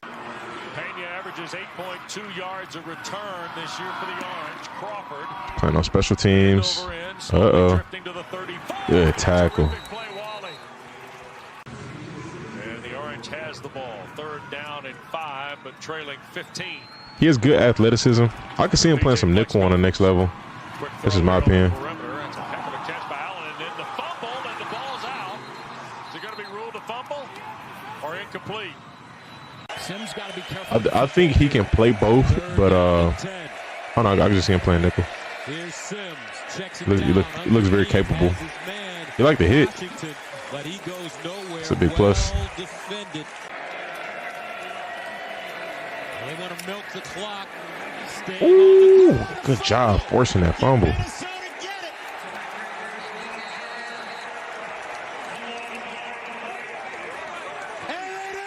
Yeah, that final timeout remaining. Deacon Hill right now 10 out of 27. Another 3-man rush. Lets one go. Intercepted. Picked off by the Gophers.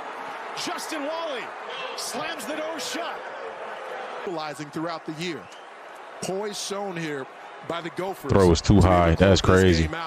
He threw it straight to him. Was Justin Walley again? Deacon. All right, we're gonna cap it off right here. I feel like I've seen enough. He looks like a versatile corner. I think I could trust him playing a multitude of positions. And I think, you know, that boosted your draft stock, you know, as a DB, you know. Well, they got him listed at what they said, average backup or special teamer. I think he's gonna play special teams for sure. He's already shown that he can, but yeah,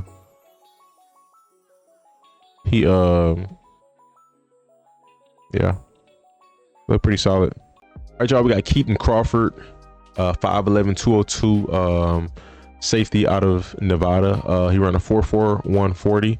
2 picks on the season, 6 passes defended. Got him listed as a zone slot nickel safety. He's ranked 40th amongst DBs. I do think they snubbed Shiloh. That's crazy for no reason. Let's see. He's not ranked on Walter Football. NFL website, they got him candidate for bottom of roster or practice squad. 4.41 is good though. You know, it's gonna put some eyes on him. Have some teams looking at some tape from him.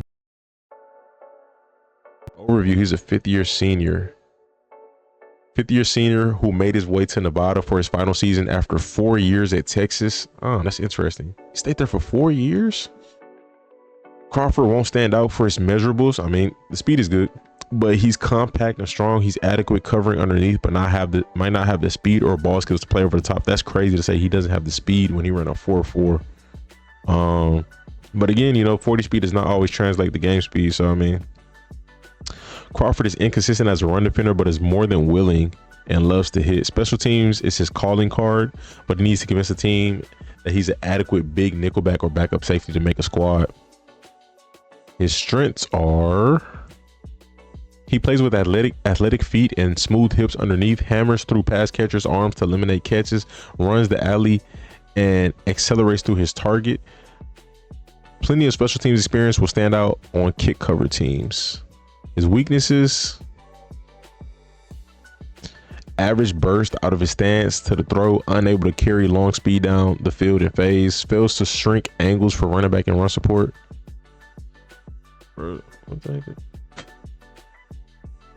Excuse me. Needs to prioritize wrap-ups over collisions as a tackler. Started in 4 of 46 games at his 4th season in Texas. He should have been got out of there. Dang. That's tough, dog. Kind of feel for him. He should have been got up out of there. There's no highlights on him. So I found this video, Nevada Sports Net. Let's see what they say about him. I don't see any highlights. Kitan Crawford is a 5'11", 205-pound senior defensive back. He spent the last 4 seasons at Texas, along with Nevada head coach Jeff Choate, who was the Longhorns' defensive coordinator. Crawford had the opportunity to play in last year's East-West Shrine game and could have made the NFL as a special teamer, which was his main calling card at Texas. But he don't nobody want to go to the NFL and be a primary special teamer. I mean, if you know for a fact you can get a roster spot, that's cool. But that's up in the air. Like, you want to play your position, you know? Unless you're a long snapper or a kicker, you know? Wants to prove that he can be a high-level safety at the next level in the NFL, and that's why he transferred to Nevada. He had 61 tackles, 2 tackles for loss, an interception, and 3 passes defended during his 4 years at Texas. That interception coming in last year's Big 12 championship game. He's gonna have to work hard. Texas's college football playoff game against Washington. Work hard on special teams. Do what you got to do. Get some. Dang, that's crazy. They cut the video off like that. Get some good film.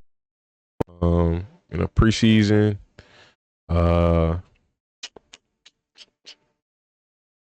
Analysis. Lights. Sus reacciones son rápidas y no. Okay, he do got some highlights. Okay, we had a good tackle right there.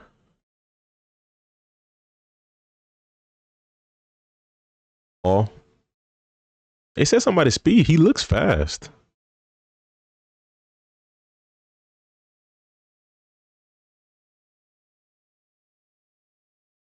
Oh, that's interesting. How you let him get around him like that? That guy must have been fast. See, now this is in a different language, so whatever they are saying, I can't even understand it. Interesting. Don't look terrible. Why is this in a whole nother language? That's so random. That's all good, man. I don't fight because it's like I can't even tell the context of the video. Look like a guy with some potential. We'll see. If you find a highlight vid in the if somebody finds a highlight vid, just link it in the comment section. Y'all let me know. All right, y'all. We got Marcus Harris. Hold on, my bad. I didn't even pull up his highlight yet. We got Marcus Harris from Cal. Hold on. Okay, I got highlights right there. I had to double check. Have to make sure. 2 picks on the season. 5'11", 189. He's ranked the 54th corner. He ran a 4.45 at the combine. 5 passes defended, 46 tackles. He's an outside man press cornerback. So far, corners haven't been. He's not ranked on Walter. I checked already. Corners haven't popped off the screen too much for me. A couple have, but not a lot. Says he's a good backup with potential to develop into a starter. He ran a 4.45 again, 1.52 10-yard split. I think that's pretty good for a corner to have a good 10-yard split. I mean, really at any position, but you know, corner, gotta be quick. Gotta be quick. Oh, you know what? I'm not gonna lie. This is 2 minutes. This one is. I'll check this out. 4 minutes. Shout out to my boy Hectic though. What's up, Caden? How you doing, bro? All right, let's check out his highlights, see what he brings to the table. For Miles Hastings from the 39. Pressure coming off the edge, and Hastings, and it's good pick. Bringing it back, Marcus Harris for Cal. Great job attacking the ball in the air like that. And the FCS All-American last year had 3 interceptions playing at Idaho in the grad transfer with a big play for the Cal defense. I should have went with Hectic. I forgot ACC does so many replays. Hastings has been very accurate. Yeah, you know what? Let me go with that because I forgot they do a crazy amount of replays. All right, shout out to Under the Radar Prospects for the highlights. Hastings from the 39. Pressure coming off the edge, and Hastings, and it's intercepted. Bringing it back, Marcus Harris for Cal. Stepped right in front of Len Larison. Work the clock down in the passing game, get the ball out of bounds, be efficient with it, work the sidelines. Got a good stance. Good hands for Marcus Harris. Knocked it away. A solid. His size looks solid.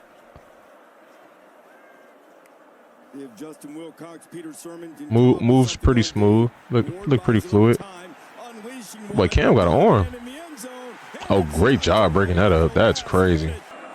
Good job breaking it up and not causing pass interference, because I feel like some DBs would have panicked right there.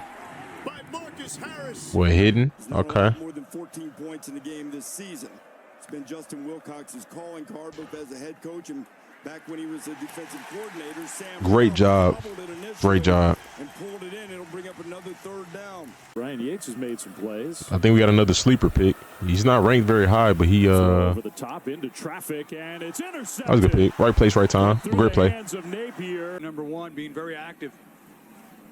And the UC Davis offense minus one of their top receivers today, Trey Amos. It's a good breakup. Marcus Harris breaks on it and broke up the pass for Chaz Davis.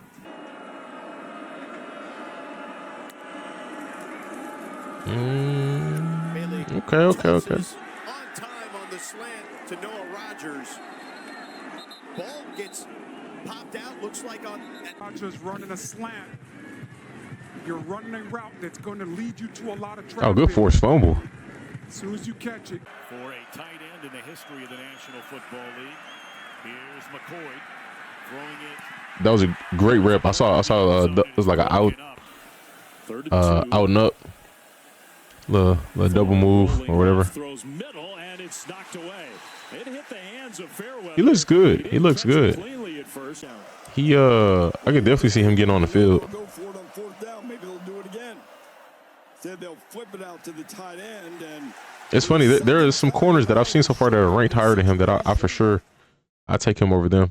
He looks pretty good, man. Can't deny that at all.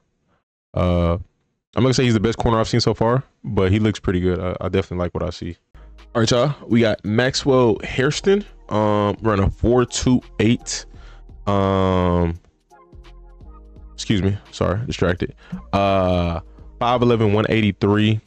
He's ranked the 13th DB in this draft class. 1 pick on the season, 4 passes defended. He got some elite speed. I hope he transitions well. You know, I do see that often. Not often, but sometimes. He's 5'11". They got to list it as 6'1" here. 5'11", 181. 5'11", 183. So the weight is pretty good. He's expected to go rounds 1 to 3. Let's see what they say right here.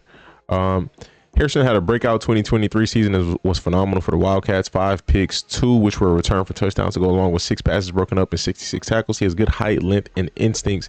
It would help if he added some weight to tackle in the NFL. 180. I mean, maybe he can get up to 190. Hairston had, actually, that wouldn't even hurt him considering how fast he is. Hairston has 19 tackles, 1 sack, 1 forced fumble, 4 passes broken up, and 1 interception. He has been out since late September with a shoulder injury. And they have him ranked again as the 8th corner according to Walter Football. Again, 4.28, 1.5 10-yard split. I believe that's elite, if I'm not mistaken. I think this is a really good 10-yard split. Says will eventually be an average starter, so they got a good grade for him according to the NFL's website as well. Overview says slender outside cornerback with long arms, impressive ball production. He's capable of playing all forms of zone and man coverage, anticipates well with his eyes forward, and has the burst to take the ball away, posting 6 interceptions, 3 pick sixes over the last 20 games. He stays connected in man coverage with good agility and fluidity, but needs to do a better job of locating the football downfield.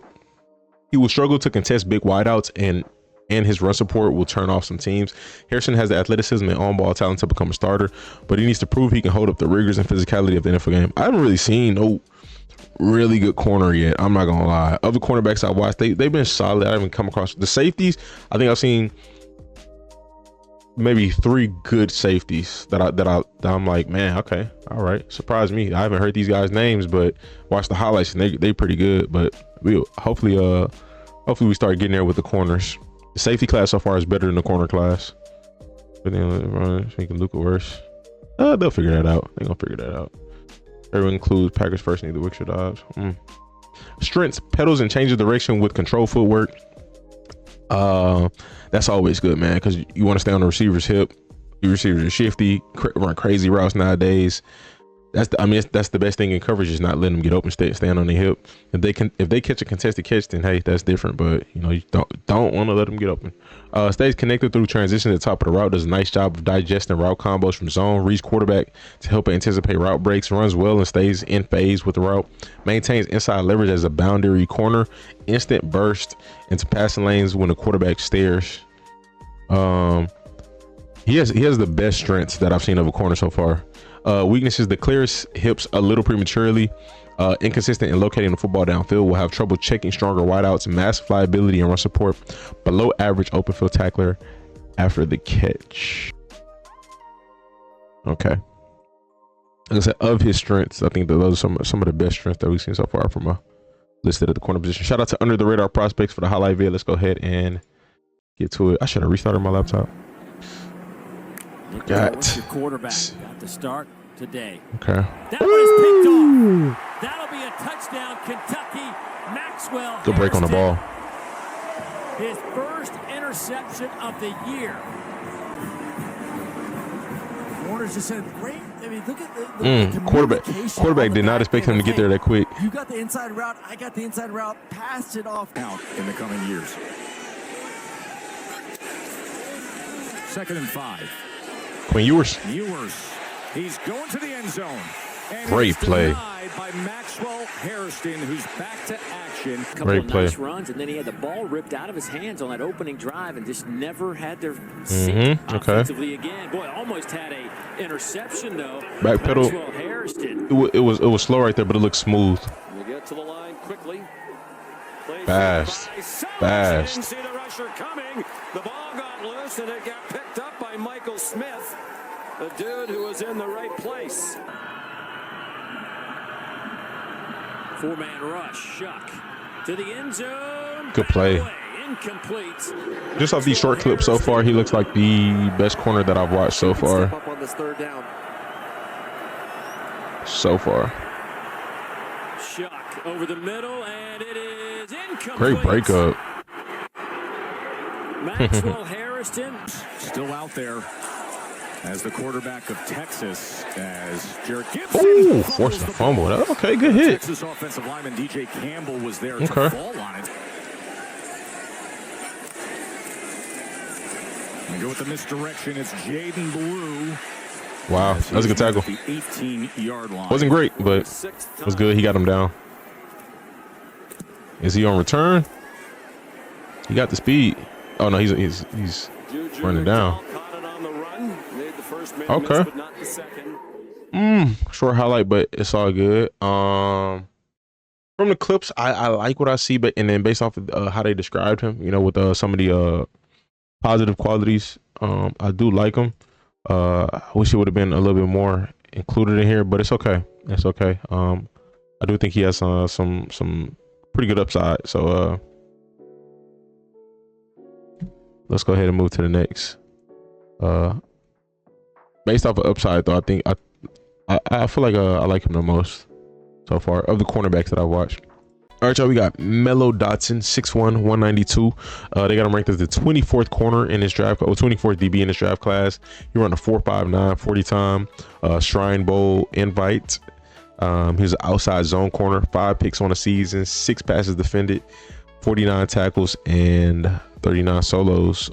Walter has him ranked as the 28th corner. Projected to go rounds 3 to 5. He has good length and height. Could be a riser for the draft. They don't really say too much about him. He had 5 picks this season.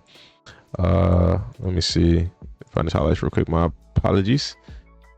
And NFL's website, let's see. It says he's an average backup or special teamer. He had a decent grade, not crazy. His 10-yard split. His 10-yard split's pretty good. For him not to have ran a fast 40, so his acceleration is good. Because I think I've seen some guys on here who ran a 4.3, but their 10-yard split is like a 1.6. So that's interesting.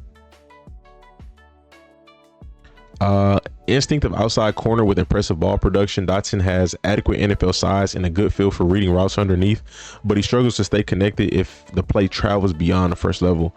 He has good instincts and eyes and zone coverage. He triggers on throws with efficiency and ball hawking angles to take it away. He lacks speed and could struggle making plays downfield. Dotson's size, instincts, and ball production will earn him consideration from zone teams, but playing in the league will require improved tackling and a specific scheme fit, which is nothing wrong with that. You know, I mean, that's the NFL, so it's really all about fit, you know. But versatility is a huge thing, you know. The best if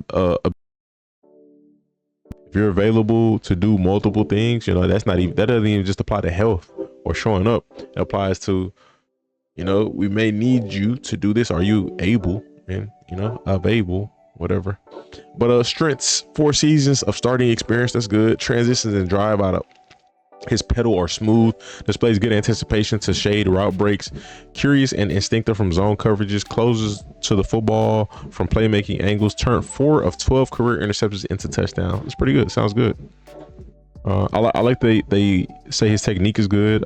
So far of the corners we've watched, only one has had decent technique, for my opinion, for the most part. Weaknesses: sits too heavy from off man trying to squat on breaks.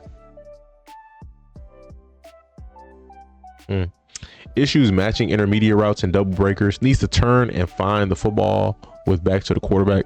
Yeah, that's a tough one right there. That's one that could definitely hurt you on the next level. Might lack necessary play speed for heavy dose of man coverage. Occasional lapses in concentration led to touchdowns in 23. Below average aim and finish as a tackler. All right, let's see what he looks like. Let's see. There's some positives here that I do like, that I hear. Let's see what he brings to the table. We got a Big 12 conference highlights.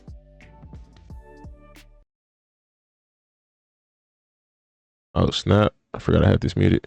Run that back. Glance. He broke on that easy. Oh my gosh! Easy pick 6.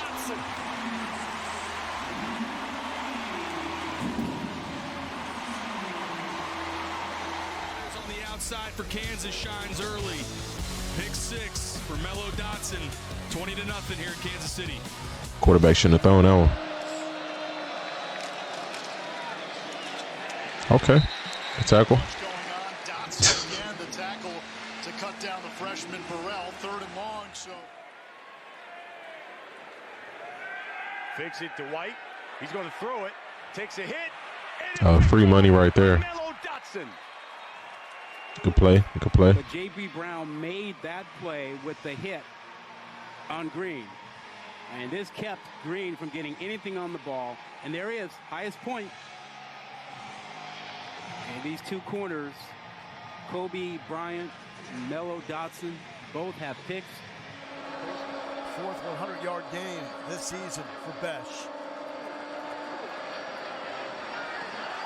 Williams wasn't looking. It's a good play.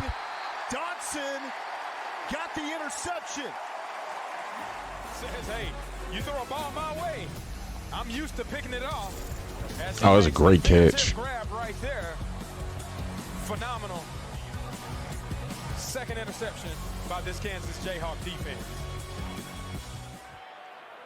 And we will do that. I think here's Levitt over the middle. That's caught by Jordan Tyson.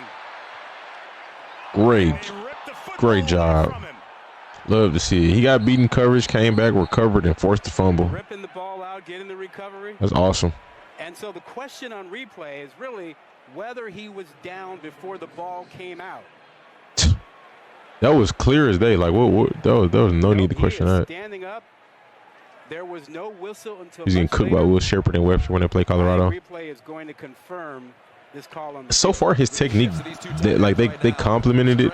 They were very high on it. I don't know how I feel about it just yet. Ooh, that was a great rep. Great rep. I like that. And a pick six. That's tough. Okay. That was a learning moment indeed for that young quarterback. But what a play by the veteran corner. He's trying to throw. Webster and Shepard, though, that's two totally different receivers too. One is a big possession receiver, and one is a shifty, speedy receiver. The girl's waving back to him. And you cannot miss like that. Top of the screen. He does have better technique than his oh my gosh, good play. The Mello Dotson. He does have better technique than his teammate. Snuffs the drive with a big pick in the end zone. That's his 5th one of the season, and that's why he's all Big 12 conference. The corners for Kansas doing a great job being physical, forcing receivers wider than they want to be. It felt like with that throw, Retzlaff expected Tasse to be further inside. Either way, that throw has to be out towards the sideline or more or further up the field toward the back. Cobee and Mello. But Mello That's Dotson tough. just does a great job of forcing the receiver that way, so the throw ends up inside. And he's able to make the pick. What was the score to that game? Being played in space right now, everywhere for both offenses. Hunter's up top there off the block from West. Good tackle. And he goes down here. Well, this is a little bit of what Lance was telling Allison. You can't wait. You've got to have eyes, and then when you do, he runs through the block there of Wester and gets right to.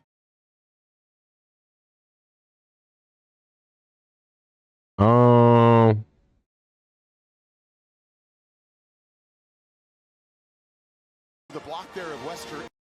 Cobee made that tackle. I know I'm not tripping. He seems solid. There's definitely some potential there. With both of the Kansas corners, I think they both could be better at technique. Definitely think they both could be better at technique. But hey, we'll see what they do on the next level. We're gonna move on to the next. All right, y'all. We got Nohl Williams, 6 foot 199. 4.5 40, 7 picks on the season, 8 passes broken up. They had a good season. He did have a Senior Bowl invite. He is an outside man, press cornerback. He played at Cal. Let's see. He looked like some rapper. C. Honcho? Is that him? Is that who I'm thinking of? I don't know. 6 foot 189. So he did run a 4.5 flat. That's pretty good. 1.54. I'll take a 4.5 flat, you know. It's like your play speed could be entirely faster than that, you know. You could go out there on the field and sometimes look like a 4.4 flat, you know. Good backup with potential to develop into a starter. Somebody making something. Oh, that smell good. If y'all want to see his overview, strengths and weaknesses, go ahead and pause here. And we're gonna go check him out. Shout out to Under the Radar Prospects for the highlight vid. Let's go ahead and get to it.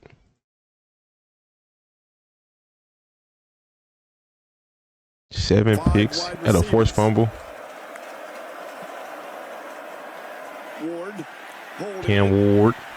Calmly surveying, throwing back into the middle of the field. That is wild. That's a wild throw. Nohl Williams has it. He's on his way. That was a wild throw. Good pick six. Press. Got a hand on him. I like it. Ooh, good play. They're going to be Mendoza. So the kickoff, which has been an issue for Cal, another pooch kickoff from Rory Bell, and bringing it up the field for Cal. And some running room down the sideline. And into UC Wow, that's crazy. Touchdown Bears! Force a kick. Pressure comes, picked up again, throw toward the end zone and knocked away and almost intercepted. He looks pretty good. Cal's defense needs a stop. Thorne over the top left side. And oh, sheesh. It's the first incompletion for Daniels. He goes back to the air. On time, this time to Alec Iomanner.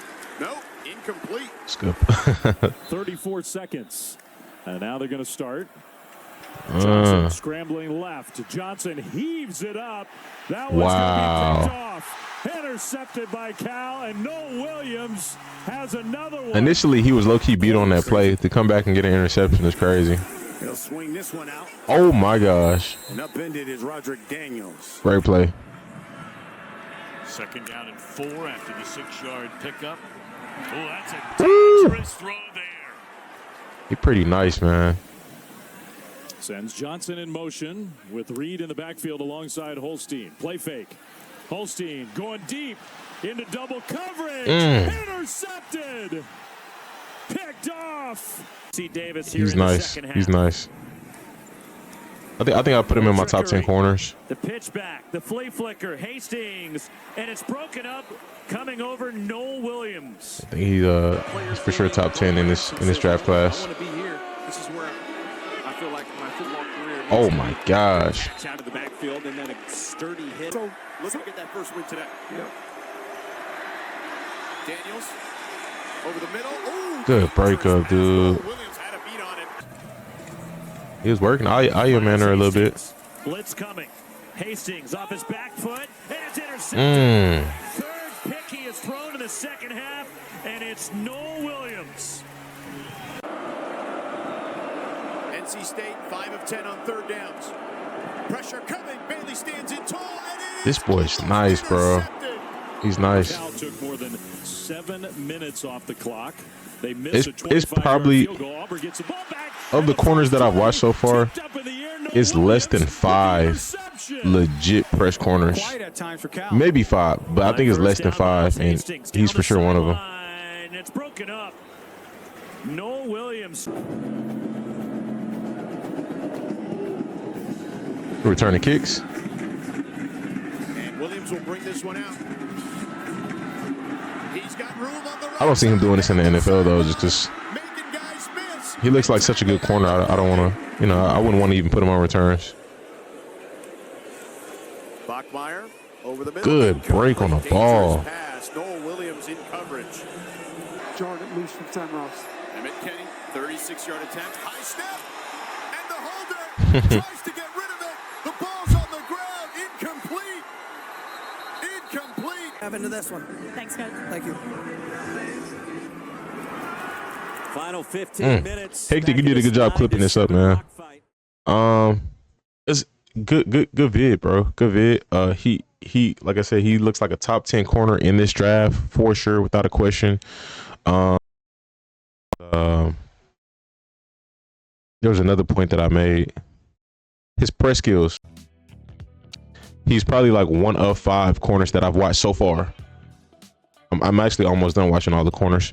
He's 1 of 5 corners, arguably, that I watched so far that's like a legit press corner, and it might not even be 5. I don't know. I'm just throwing a short number out there.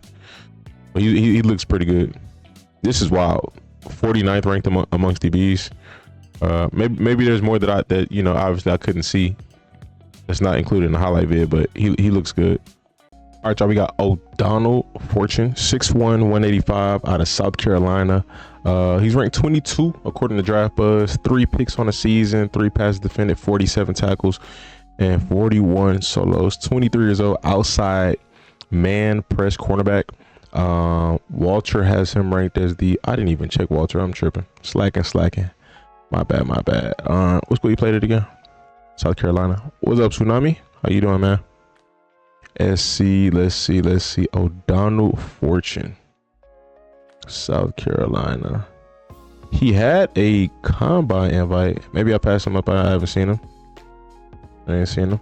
He had a combine invite, but he didn't run a 40, which is interesting. But he did the vertical and broad jump. 6'1", 185. What did it say his projected 40 time is? Projected 40 time is a 4.53. Okay. So again, no ranking for Walter. Overview is 2-year starter with good height and length, but lacking in play strength. He's not physical from press, but he plays long and with twitchy movements to match route breaks or break into the passing lane when reading the quarterback from zone. His instincts are above average and his ball skills are solid.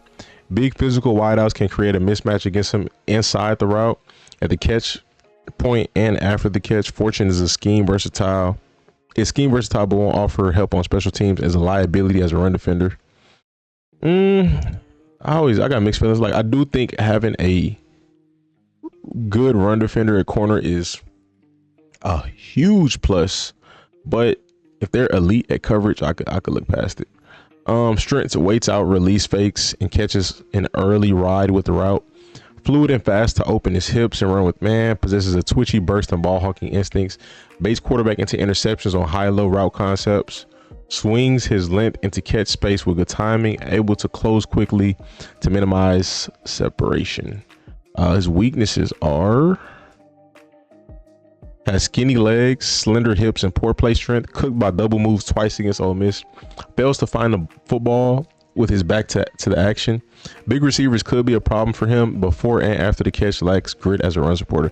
So it sounds like his play strength is an issue. He's a playmaker. They're not really commenting too much about his technique, but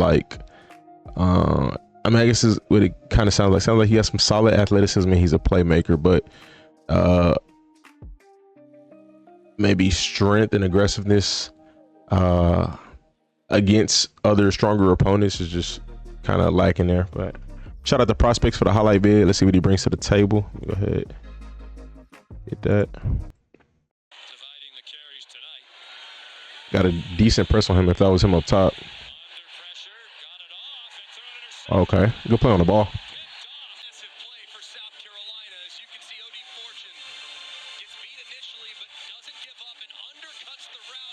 Oh my gosh. Quarterback should have been got him that ball.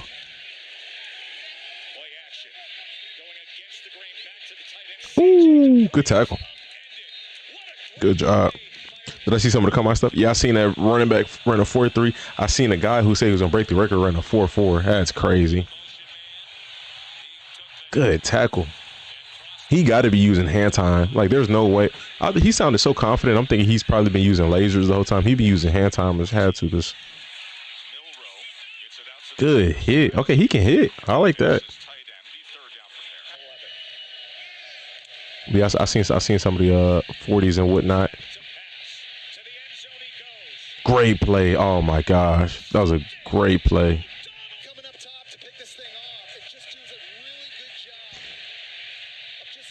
I'm not really seeing his technique crazy. I guess I'm not paying attention enough in detail, but he's super fluid. That was a good play. Super fluid. Oh man, that's fire.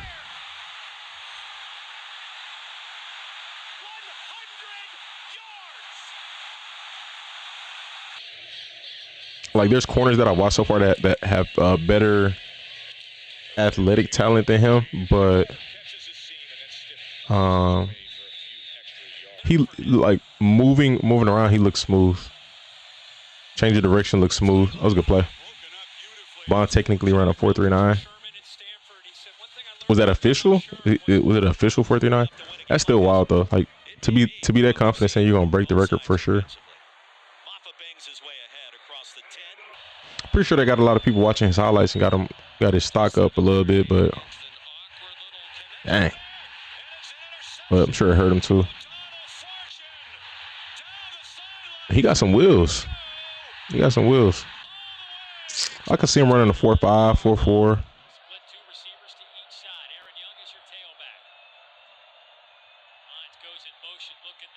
Good play. He's good in zone.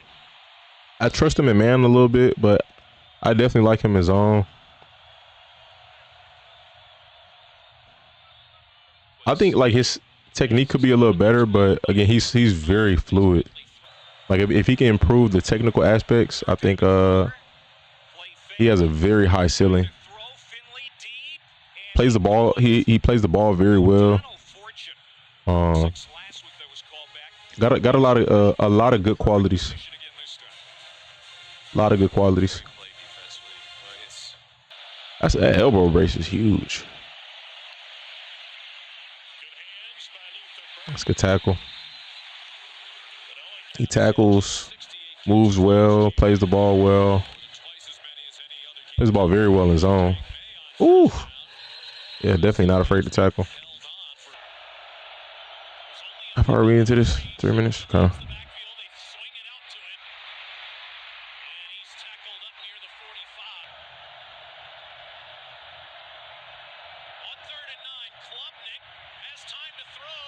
Good hit. Oh, he dropped it.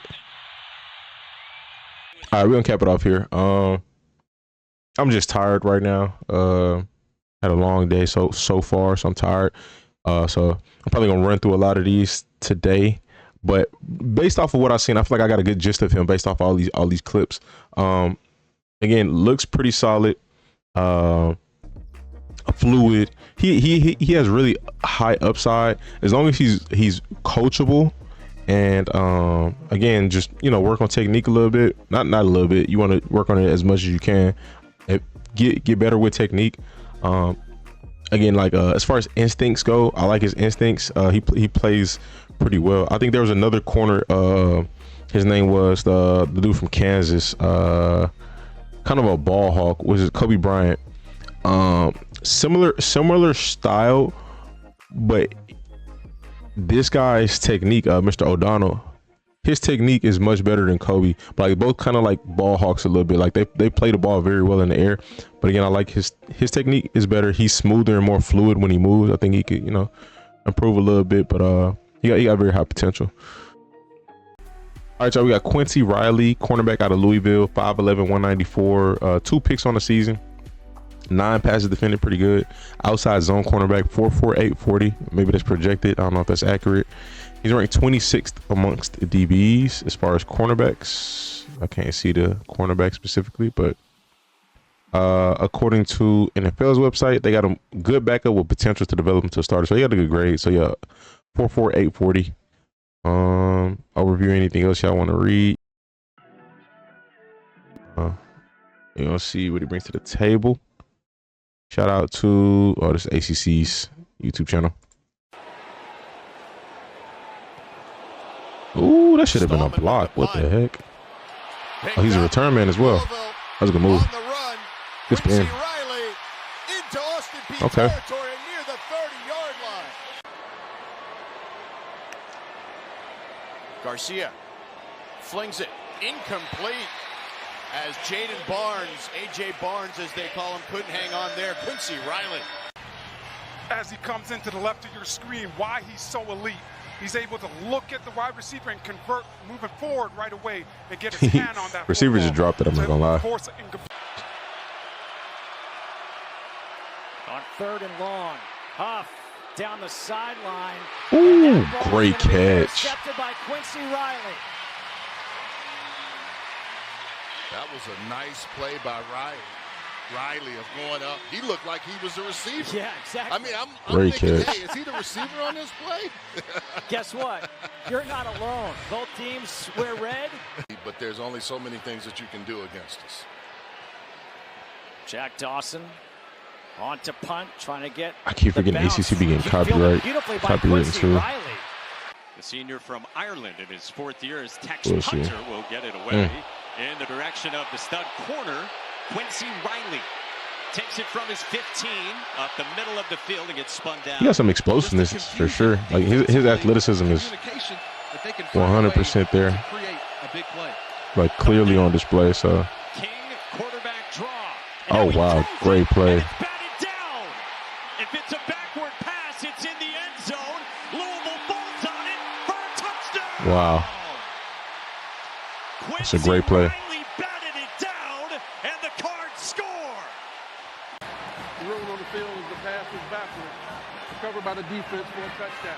Just watch Quincy Riley. He comes in, he's about to make the play, and he realizes the quarterback is trying to throw the football. He gets up, he spikes that one, spikes it, and that ball's in the air on the ground, and it's recovered by Ramon Purrier. A big play. Previous from play is Louisville. under further review. Some room running the football for Louisville, as you saw. So has Calandria. Now he's looking to throw it. Now he's going deep off his back foot. Intercepted. Oh, dropped it. This is one that Anthony Calandria lets go as he's his teammate. Pressure in his face and into double coverage. I mean,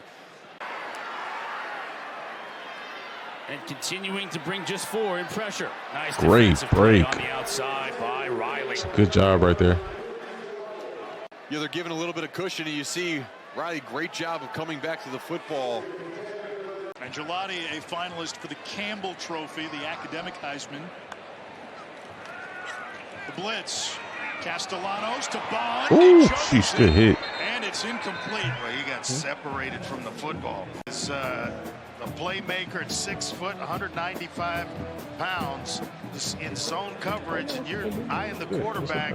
As soon as he lets it go, he breaks on the football with bad intentions. Just a nice form. The last couple of drives. We don't have no more. He wasn't moving like his usual self, and it limited what BC could do on offense. Good tackle. Lewis Bond tackled in space. Yeah, good acceleration. Very good acceleration. Like coming out his break, when he changes direction, it's very quick. That was a good batted pass. Batted down. Quincy Riley has been a human tempest. He's a player. More comfortable. His production has been exactly what they're looking for. Swing pass, but well positioned. Antonio Williams, nowhere to go. Quincy Riley held the edge. Let's see if we can establish some kind of momentum. Wide receiver screen. Rally, Louisville. Loveman, he wants a shot here. Hoping for Stellato. Pass broken up tonight. I feel like he's not, you know, like big, so I can see him. Gotta back and look at his measurements. I can see him playing some nickel. He just hesitated and didn't pull the but with his athleticism, bro, he got really good range. He lets that go earlier. He hits as far as like his ability to make plays, he's just very quick. Lovnick on a rollout. To the front pylon, It's a good play. Before Antonio Williams makes his final break, you're going to see. All right, I'm gonna cap that off here. I ain't gonna watch the rest of it. I feel like I got a good gist of his play style. Pretty solid. 5'11", 194. Yeah, good size. All right, y'all. We got Robert Longerbeam, corner out of Rutgers. They got him listed as an average backup or special teamer. He's not ranked on Draft Bus or Walter Football. He ran a 4.39, 1.5 split. It's pretty good. Got a decent, pretty good vertical. Very good broad jump. Slender cornerback who's wired right, but lacks the NFL size. Teams typically require Longerbeam play outside at Rutgers, but the size disadvantage likely means he'll be moving inside as a pro. He has the feet to match route breaks and good bursts to close from zone. He gives some ground deep and struggles to win above the rim though. He's a willing run supporter, but the frame will only allow so much. His on-ball production and competitiveness are appealing, but teams will need to balance those elements against his size.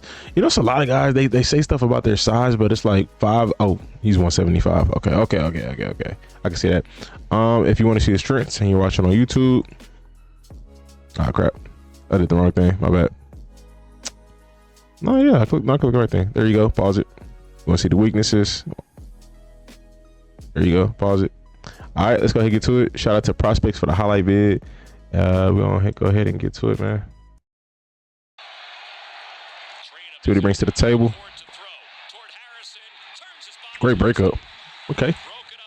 Good rep on Maserati Marv. Is that him pressing at the line on the bottom of the screen? Oh, no, he's playing in the slot.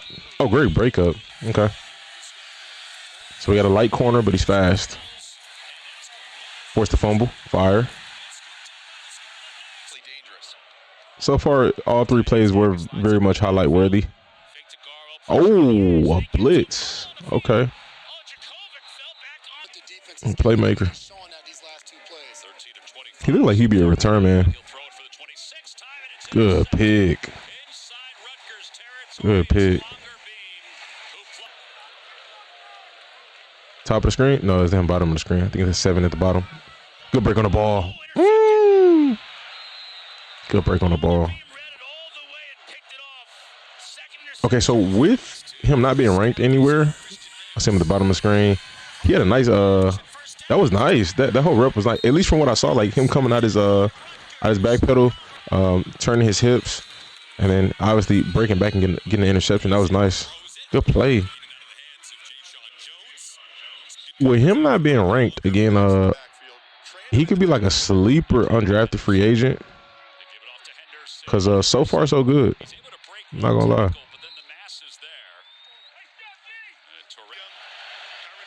If he does get drafted, all power to him. Yeah. Okay. Okay, he's trailing the receiver. Oh, that's crazy. He came off. That's crazy. That's wild.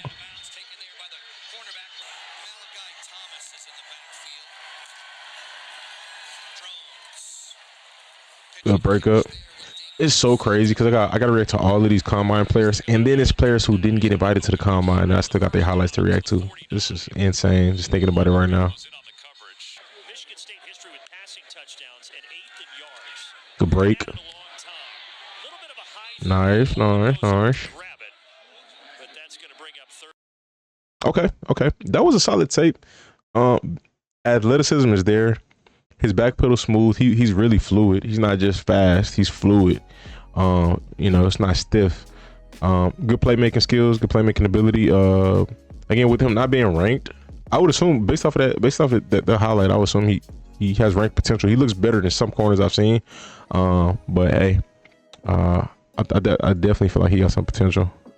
All right, y'all. We got Shavon Revel Jr. 6'2", 194 pounds, safety out of East Carolina. 2 picks on the season, 2 passes defended, 8 tackles. He must have got injured this year. There's no stats here really. He's ranked 5th amongst safeties and amongst. He's a corner. I don't know why I thought he was a safety. So he's ranked the number 4 safety. Corner. Run a 4-4 flat, invite to the Shrine Bowl, outside zone corner. Let me see. So he's a corner. Okay, cool. Will eventually be a plus starter. So he's like that. I think who was that? Walter, I think they had him ranked super high. I think he was like either 2 or 3. No, he was 3. Comparison Benjamin St. Just. I think he's never mind. We're gonna see about that. St. Just is kind of lanky. He's 6'2", 194. I think he got good size. Well, nah, St. Just not that lanky. I feel like he was. I think he added some weight. We'll see how this plays. Sources tell us he's not going to be for everybody, but he got the tools to measure in man or zone if he gets his technique sorted out. Devontae followed cues. Yeah, chemistry but external factors. It highlights risk of chasing familiarity of perceived opportunity without considering the bigger picture. Yeah, but that's just the NFL, like if they give you the impression like you're gonna be able to play with this quarterback for the rest of your career. Like, oh, that sounds good to me. Who wouldn't want to do that as a receiver? It don't sound like a It don't sound like a bad idea. Tore his ACL. Who tore their ACL? What's up, Dan? Oh, this dude tore his ACL. I don't know if these chats came up late. All right, shout out to Sports Productions for the highlight vid. Let's go ahead and get to it. See what he brings to the table. East Carolina starting to put out some people. I feel like since I seen Keaton Mitchell come out the other year, I'm starting to see more players come out. Oh my gosh, was that him? Let me run this back. He's 28. 99 yards away. JJ and the Wolverines. Okay. Ain't no fear in run support. No fear in run support. Sheesh. He got chipped and still got the tackle. Shavon Revel again. Tripping. For the 25, McCarthy. Clean in the pocket, firing end zone, and it's incomplete. Oh, great play. Play. Driving back on the ball to break it up. One more time. I feel like St. Just is a little taller and a little longer. I don't know about that comparison. I could be wrong, but I don't know about that comparison. McCarthy had Bredesen on the little corner route here. Really didn't throw a bad ball. Second and goal from the 2. Ooh. Trying to get him a touchdown. He's stopped by this East Carolina defense trying to show. Adams needs to go to a team that can win the championship. A third running option as Hey, the Niners just traded Debo. And they trying to trade, oh, snap. What the heck? That the ball was down by contact. ECU's going to run And they trying to trade Ayuk, so came out with the football, hold everything if you're not looking to get paid crazy money, that's a good situation for him. So Revel picked up the football, took off the other way, and as it stands on the field right now, East Carolina gets the touch. Let's see here. He gets hit there. He's still trying to. You're going to say that Robert's knee wasn't down before the ball got. He just casually scooped that up. There's been no indication yet that the officials will replay. I'm trying to think who's a good comparison to him, bro. Second and 10. Underneath the screen. East Carolina. That boy tackles. He getting in there. Corinne Page is decked by Revel. And right here, they do a good job. I like the play design. You get a tight end out there blocking out in front. They end up blocking. You know, though, he had some good games with A-Rod this past season, so I can see him doing it again. What the heck? ECU. A fake field goal. That was pretty fire. Great tackle. The play was fire. Just he made a great play as well. To make the hit. Defense playing really, really well so far in this game, maintaining a 23-0 lead over Gardner-Webb. Is that a TFL or a sack? Johnson McCray in at quarterback. And he is good tackle. And all these highlights are run. Well, not all of them, but majority of these highlights are in run support, which is crazy. For a corner, and an outside corner at that. 3rd and 4. Play fake from Stone, taking a shot up the sideline, and it's incomplete. He looked like he got good speed. For Keyshawn Smith, and up now 1st and 15. Play fake to Knighton. Stone again taking a shot downfield, has a man, and it's a good breakup. Wasn't the best ball, but he had an opportunity to make a play, and he did. And keep the crowd loud. Stone again. Receiver was out of bounds, tried to work his way back in. That intended for Hudson. 8 minutes down. He plays like Jalen Ramsey a little bit. Stone's going to take a shot. Good coverage downfield. That's not obviously. That's not to say that he's going to be Jalen Ramsey or like comparing him to Jalen Ramsey. Greatness, but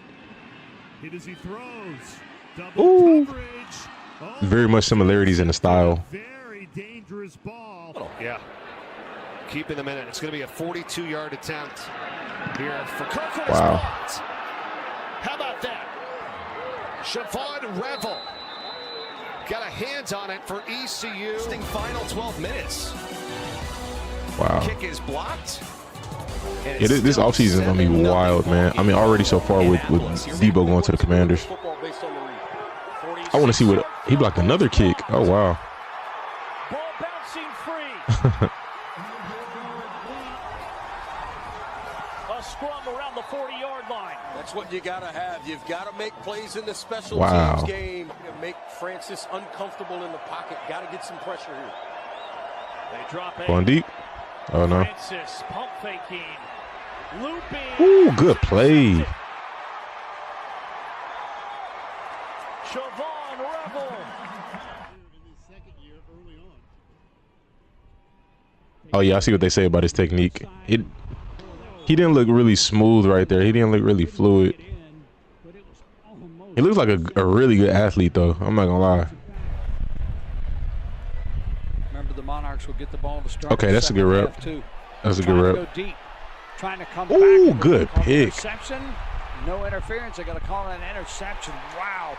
What a play by Shavon Revel. He looks good, man. Inside position, and his eyes are back, which they are. Wow. Then That's perfect. Both hand fighting for it. Yep. He just made a better play on the ball. It was underthrown early in his career. He's out in California way back. Get a real high ceiling. Here, and this pass is oh my gosh. Picked off by the Pirates. Shavon Revel Jr. He's going to take it to the house.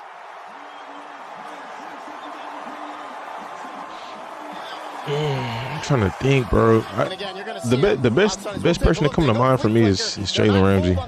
I'm just being honest. From Shavon Revel as he cuts underneath that pass, makes the interception, picks up a nice block down that right sideline and takes it to the house. Right there, he looks open. The ball's thrown behind, a touch to Stroman, but Revel breaks on it, makes the interception, and takes it to the house. Again, you're going to see him in the NFL. He's a... That's a good corner, man. I think I'd put him in my top 5 corners. At least from other corners that I watched so far, I think I'll put him in my top 5 corners. All right, y'all. We got Tommi Hill, cornerback out of Nebraska. Projected 40 times a 4.55. We'll see if he ran it or not. 1 pick, 21 tackles on the season, 6 foot 213. He got decent size. He's ranked the 23rd DB according to Draft Buzz. According to Walter, he's ranked 11th. Let's see what they say about him. It would help him to get stronger. They said that last year. This year they say he has good size, instincts, ball skills, and coverage ability. They wonder about his overall speed and explosiveness, but they feel he's a natural football player. That don't sound too bad. NFL, he did not run at the combine. Good backup with potential to develop into a starter. So you got a decent grade comparison to Zalante Taylor. That's not a bad comparison. Let's see what he brings to the table. Let's see.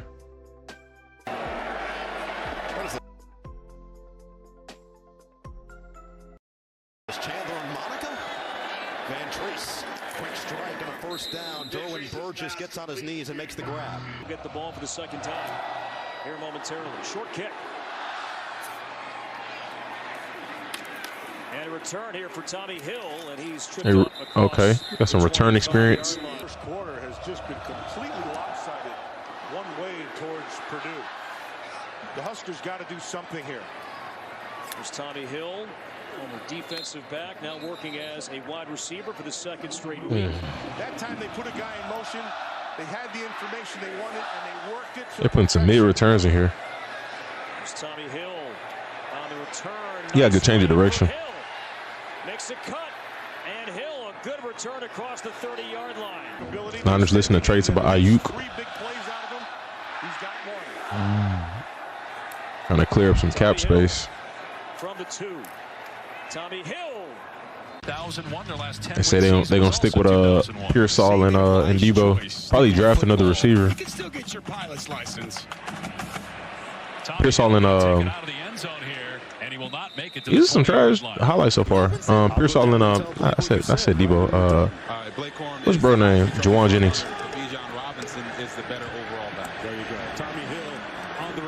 Bro, what is this highlight tape? There's a flag down.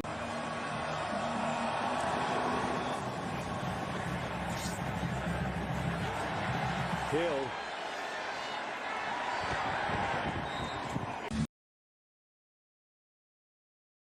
Let's go to. He ain't got no 2024 highlights. It just says 2024 NFL draft highlights. Tommi Hill.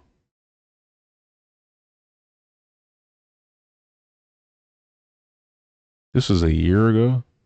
Oh, I'm tripping. It said 2024. I don't know why. All right, let's check this out. Let's see what this is. Hopefully it's better.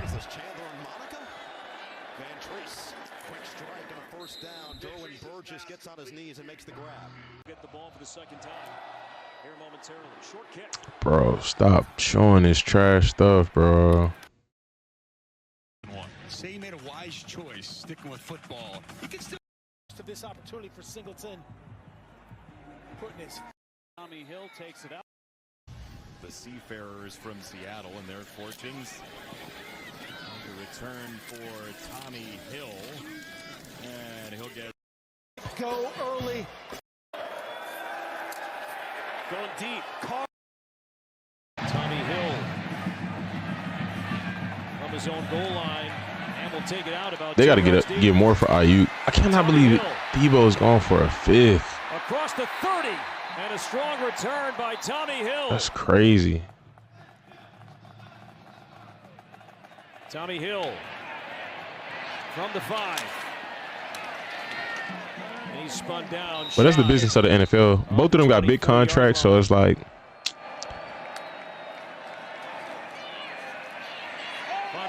you gotta get it a little bit. Sullivan lets it fly downfield, and that's going to be picked off. It's a good pick. Intercepted by Tommi Hill for the final play. Yeah. We just talked about it a little bit already. Great pickup for the Commanders. That was a good ball. Ooh, good pick. That was wild. Ooh, good move. Oh my gosh. Last year of Debo's deal. Lets it go early for Dion. Tommi Hill undercuts it. Clean pick. 1st and 10. Go Big Red. Commanders got bread though, so that's a good move for them. And then if it don't work out, then so be it. But that's so wild.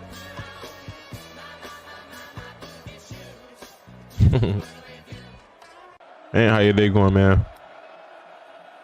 4th and 12, Card. Ooh, good pick. Tommi Hill is 2nd pick of the ball game. He got good size. Of the 2 plays we've seen him at DB, he plays the ball pretty well. But he got good size, good speed, good agility. Just need to see more reps. All right, same. I can say same. Just tired. I don't know how much longer I'm gonna go, but I'm trying to push through. Do what I need to do to keep going. Get some snacks, get some food. I'm trying to push through today.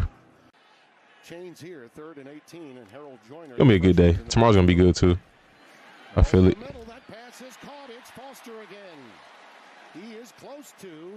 That's not really a highlight right there.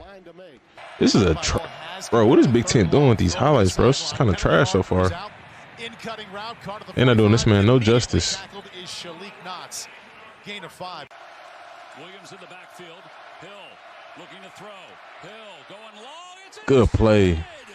Tommi Hill picks it out of the air. Flags come in as he goes out of bounds. All right, I'm gonna just cap it off here. Oh, you know what? Let me see the full rep. Oh, he's playing nickel. He got good size, good athleticism. He moves well, fluid. He's fast. Lot of good physical traits.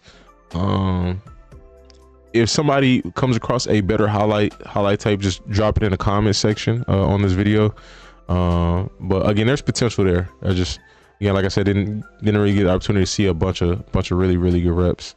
But yeah, man, y'all let me know your thoughts in the comment section. Hit that like button, subscribe, stay tuned, stay blessed. All right, y'all, we got it's 3 picks on the season, 13 passes defended. I don't know if this is correct. They got 50 tackles. What the heck? Okay, you got some numbers up here. 4.43 40 times. So they got this updated.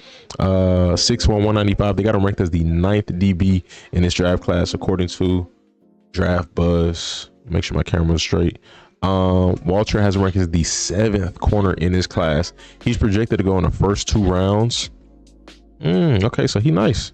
Amos flashed on tape for Alabama in 23. They had him projected to run a 4.45. He used to play for Alabama. Oh, okay. He has good size, speed, and athleticism. He could be a first-round pick in April.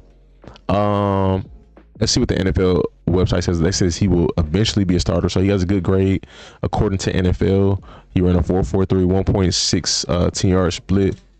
I ain't really worried about the vertical and broad jump too much. NFL comparison, Tarheeb still. Tarheeb played pretty solid this season, if I'm not mistaken.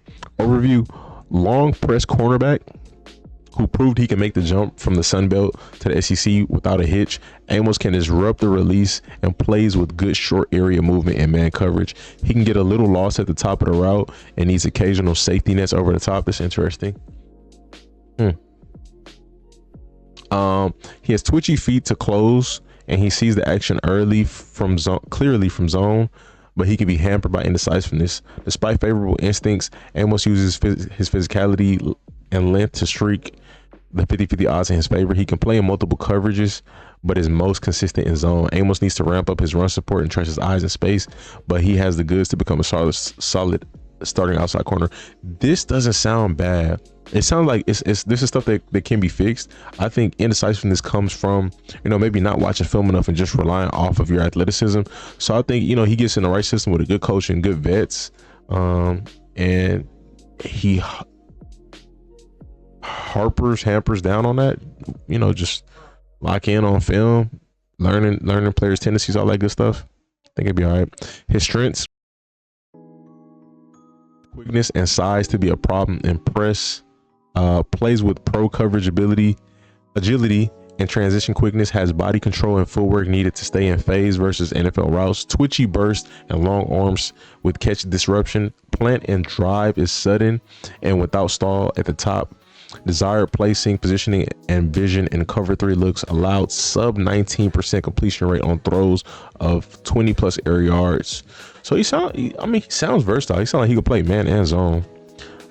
Weaknesses: can be a little too quick to open his hips to route movement. Allows unnecessary separation from off-man coverage. Needs better eye balance and decisiveness from off coverage. Loses some ground when it turns into a flat-out race. Plays receivers' hands instead of the ball with back to action. That's not good, but I mean, it could be worked on. Arm tackler and slow to get rid of perimeter blockers. That's not good either, but I mean, at the end of the day, I want my corner to be a shutdown guy. If he could tackle, that's a plus, but I want you to be locked down. So they got him listed as an outside zone cornerback according to Draft Buzz. He led the SEC in passes defended. They're also nice but injury prone. Yeah, so that's why Texans got to go early for receiver. Matthew Stafford re-signed with the Rams. They was thinking about trading him. Yeah, I seen that. I thought he was gonna go to the Raiders, but the Rams paid him, which is wild. But hey, it's all good. He deserved it. Shout out to Under the Radar Prospects for the highlight vid, man. Let's get to it.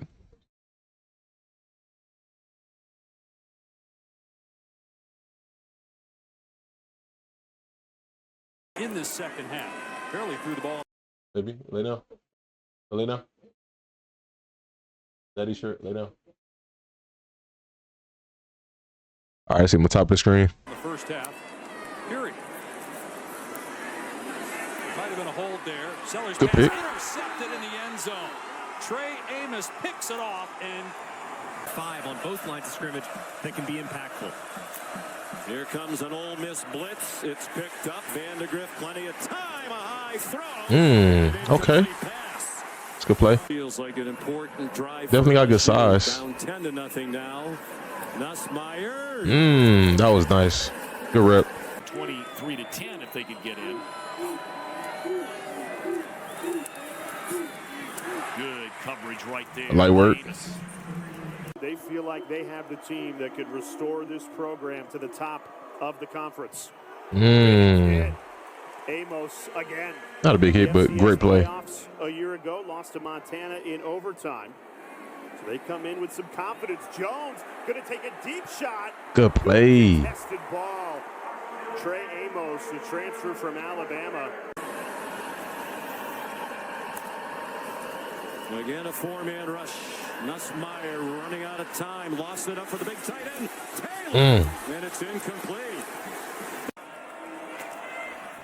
I like what I see. Looks that way on the slant. Broken it.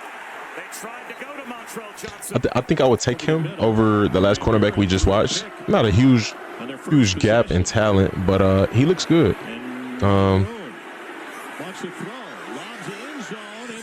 Good play. And knocked away from Mosley. This game that's going to be huge for this offense. 13th straight start for Vadiato. First play. That's nice. It's quick. He's quick. A veteran. He missed a couple of games this year. They really missed him. Nussmeier given a lot of time. That's up for grabs. Easy money.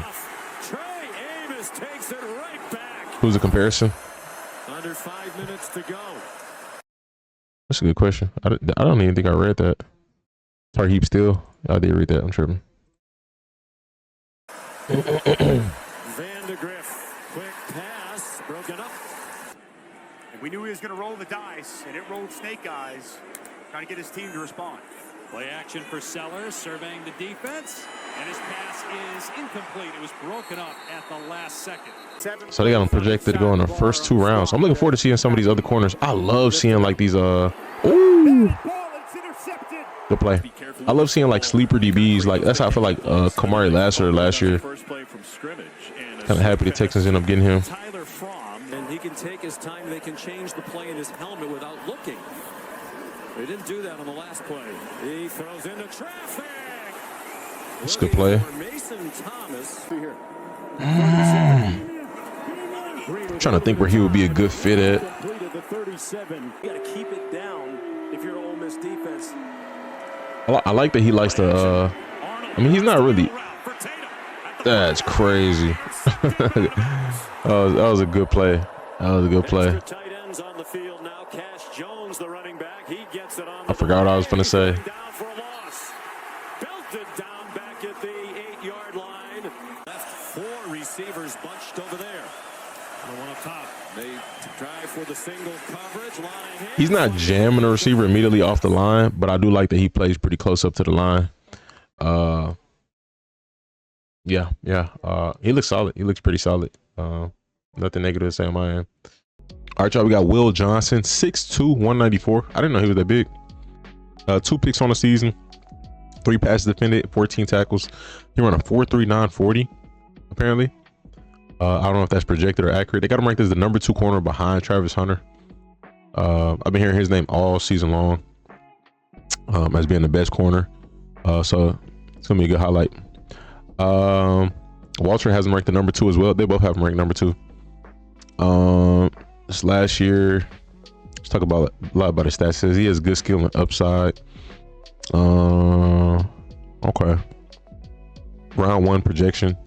NFL's website, what did it say? So he didn't run a 40. I don't got a 40 here. Boom or bust potential. Boom or bust is crazy. I don't think I've seen it. That's interesting. Boom or bust. It's always will eventually be a starter, or will be a good backup, or will be a plus starter. Boom or bust is crazy. So either he's gonna be elite or he's gonna be trash. There's no in between for him. You know, that's kind of wild. Let's see what he brings to the table.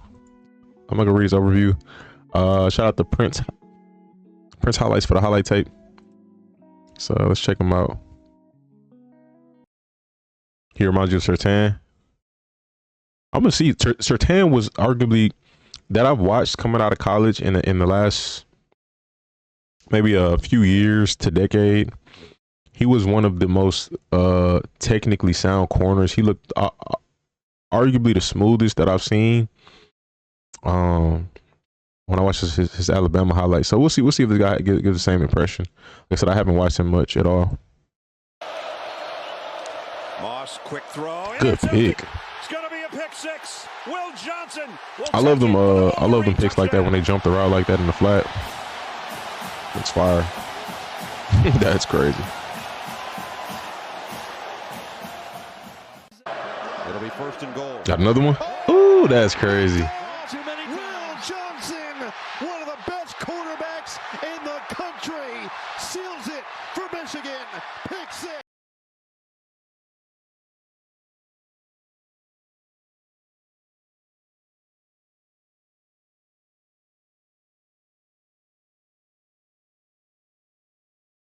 Check. There we go. My good.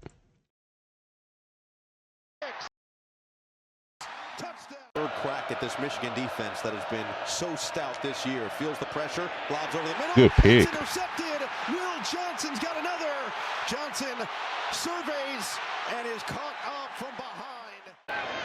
2nd and 10. Fake the handoff. And Calic Menace is going to throw wow. a pick. See his career highlights. All the way in. Touchdown, Will Johnson. Good press. Okay, smooth. Ooh, good job. Ooh, great rep. A+. for Durham coming into this game. O'Connell underneath, and it's intercepted again. Wow. Will Johnson with his second pick. Daniel Parker, tight end in motion. I could 100% see some people saying that they like him better than Travis as a corner. I can see it. Johnson in motion. I can see why people say it for sure. Incomplete. He dropped it. Oh wow. Or he knocked it out. Will Johnson covering. Oh wow. Offense when you can't That's crazy. That does a lot. He didn't play that much this year. That's why it's boomer bust. Good pick. This time it's the freshman Will Johnson. He sat out the whole year for what? Five-star stud still on his feet. And down to Tybo Rogers is the back. Johnson not in there. Punt fake that direction and now just has to lob it up. And it's That's crazy. intercepted. Picked off. Rogers tried to break it up. Will Johnson. Play fake. McCord underneath. That's crazy. That's a crazy throw. Michigan. Will Johnson. Oh my gosh. Cross forward and has it at the 5-yard line. Go watch him right here as he undercuts this route. There's the play fake, and then he just here on 3rd and 8. Card. Great break on the ball. Looking for Deion Burks. He's patient. Will Johnson right there attached to his hip, and it's 4th and 8. Card's got pressure coming right here. He knows. I ain't gonna say he started tan, but he not far from it. You know, from like I said, the Alabama tape. He's not super far from it. He's pretty good. Ooh, good play. Lambert Smith, that ball thrown behind him. Will Johnson, great opportunity. 1st and 10 to the 19-yard line. O'Connell will throw on 1st down, and he sets up the screen. Charlie good tackle. Jones going nowhere. Throw. McCord down the field and incomplete. Marvin Harrison. Jr., the okay. That's good to see. Rayner, incomplete. Boy, blanket coverage by Will Johnson. Position. Sharp the motion man on 2nd down and 3. Keen, happy feet, lobs it up. He does a good job not losing the receiver. Like his recovery is nice. His break out of his pedal is nice. Very nice. He got a very nice break out of his pedal. And Strong said, what? Looking at the sideline again, another big good hit. Catch made by Stevenson. He locked up Marvin Harrison. It's 4th. He got advised to sit out the whole year because he wasn't healthy. To the outside, tripped up after a gain of 2. Will Johnson, who had the pick 6 to start the game, with a nice tackle there to force third. Actually, their go-to guy.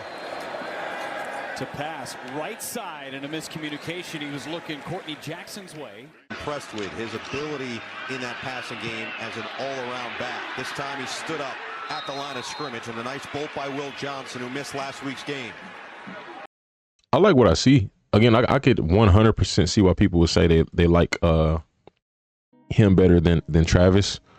I think Travis' ball skills might be a little better, but that's not to say that this guy doesn't have good ball. He has good ball skills, but Travis is just, you know, he a receiver, so just kind of is what it is when it comes to that subject. But he looks good.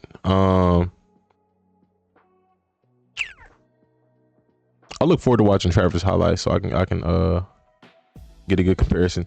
This highlight, if I go off of Travis 2023 highlight tape and I look at this here, I would take him over Travis 2023 cornerback highlight tape. But again, I gotta see Travis highlights from this year and determine that. But determine how much he's improved as a corner. I know he's had some great plays and some great interceptions, but he looks good too. Will Johnson looks pretty good. All right, y'all, we got Zah Frazier. I don't know if that's his real name, but if so, that's cool. 6'3", 186, and he ran a 4.36. That's tough.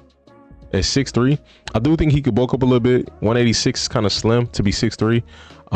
If he's technically sound, that's fine. I don't really have too much of a problem with that, but I do think, again, it being at 6'3", I think 195, 200. I think 200 is appropriate. I mean, if he might lose some speed, maybe, you know, again, but it's all about technique. But I mean, if he's running a 4.4 and he's a legit 6'3", 200, I'm not mad at that at all. He's not ranked on Walter or on Draft Buzz, neither one. So Jimmy ran a 4.46. Okay, that's reasonable. Mr. Frazier overview: long limb corner with low career rep count but impressive production and long starting season. He's long, fast, and athletic. I think what's his name? The other 6'4" corner went to UTSA as well. The corner from playing in Seattle right now.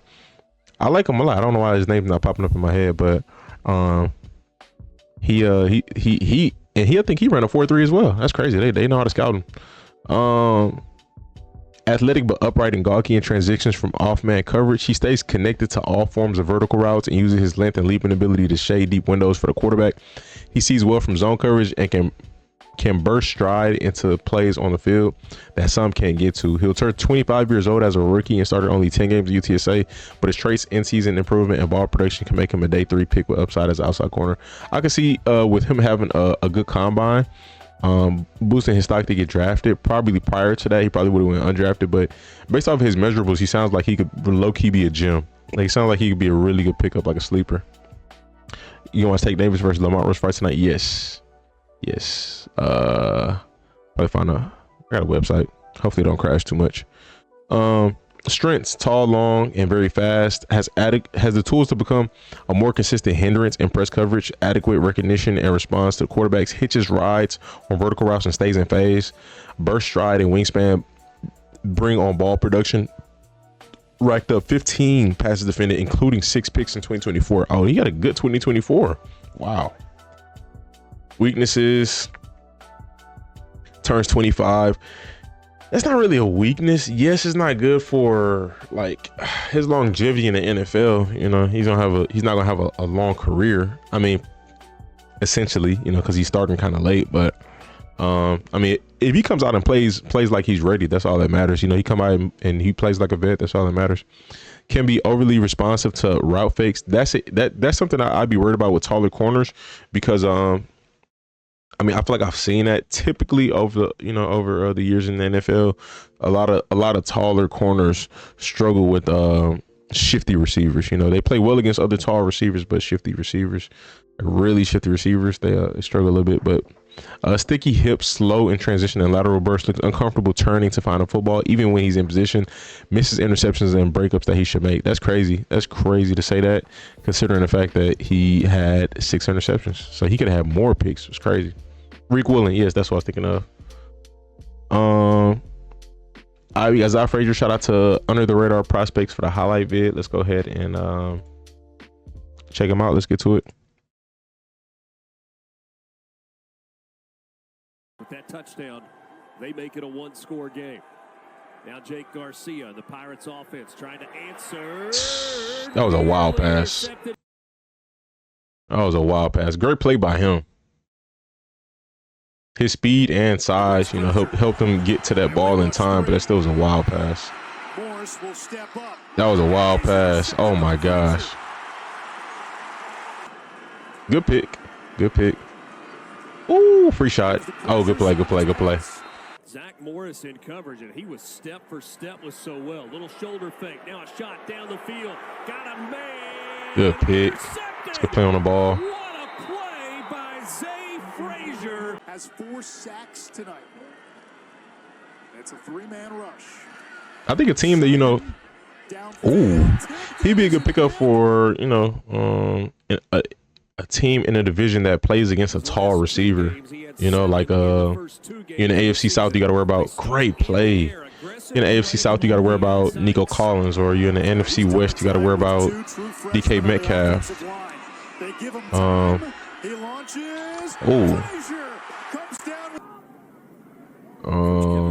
I think that's where he'd be a good fit at. Oh, great job.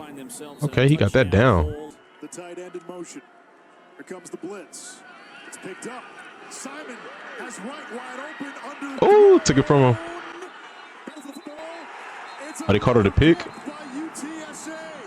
Borderline a simultaneous catch. I'm not gonna lie. That was, you know, the receiver did have it first and he took it from him. So I mean, that's kind of tough. Where's the fumble? Oh wow. See the catch there by the receiver. NFC South, Pittman, Evans, London. Pittman is in the AFC South. But yeah, Evans and Drake for sure. Yeah. Fancher fires and almost intercepted by Zah Frazier. Yeah. Packers apparently offered a trade for DK. It's a good tackle. Dang. Did we see all 6 interceptions? I don't feel like we saw all 6. Maybe not. I don't know. Looking forward to see what he brings to the table, man. Definitely looking forward to it. Lot of potential there. Hopefully he does get drafted. But again, like I said, I mean, even if he doesn't, I think there are some situations where he would fit good, and I think could make a roster. He's got to show that he's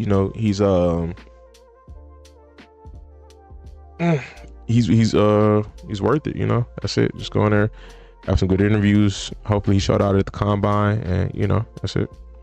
All right, y'all. We have Zai 187 projected 40 time was a 4.56. He had an invite to the Shrine Bowl. He had 2 picks on the season, 3 passes defended, 33 tackles, 20 total tackles. He was ranked the 10th DB according to Draft Buzz. It's not bad. It's all DBs. Walter has him ranked the 25th ranked corner. 6'2", 188. Projected 40 time was a 4.52. Projected to go rounds 3 and 5. That's not bad. For him to be ranked the 25th corner, he's projected to go 3 and 5. There's some low rankings for corners, and they all projected to go some high drafts. I don't think 25 corners going by round 5. Maybe? Is that possible? It sounds like a lot. Alexander had a standout season in Southeastern Louisiana for 2 seasons before transferring to LSU. He had an impressive debut with 6 interceptions his second season. As a junior, he had a respectable season for LSU. Alexander has good size and could be a riser in 24 if he shows speed and can run the route to prevent separation. Ain't got too much to say on that 24 analysis. With 25. So at the combine, he ran a 4.56. So they're pretty close. They had him running a 4.52. They had him running so this is updated, or they were on the money with it. It says he's an outside man press corner. He got good measurables. I like LSU cornerbacks. They don't all come out great, but he got good measurables. So let's check him out. I think Matthew Stafford is a $40 million a year guy. Yeah, man. I ain't gonna lie, bro. If he got 50, I wouldn't be mad, just because that is just the market. It's just the market at this point. But hey, yeah, what it is. All right, man. Shout out to check him out, Xander. So we need a big play here. This is a 3rd and 12. Oh, good breakup. Good breakup. Rocking the 24. That's a good number. 24. I feel like it's a underrated corner number. Good play. Look, contact there. Good play. Okay.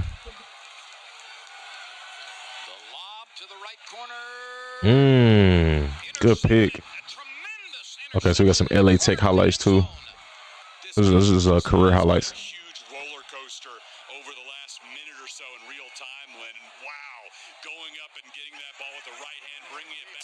How my interview reacts. See, if you would have said that when I first got on stream, I probably would have entertained it. It's just, I'm gonna try to get through as many corners as I can tonight. I'm gonna start getting stuff edited, but we'll see. We'll see. Good play. Good play. Technique don't look too bad. I like that he presses. He lines up real tight.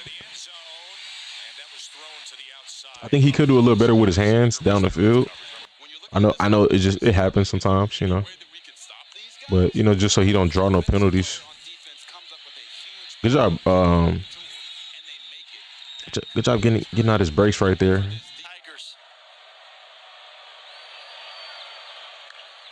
Playing off.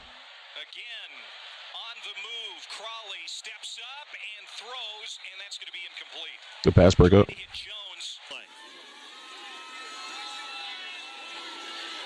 Ooh. Okay, so he played for Southeastern, LA Tech, and LSU. That boy, Louisiana native. Louisiana be putting out some dogs, man. The state of Louisiana. Okay.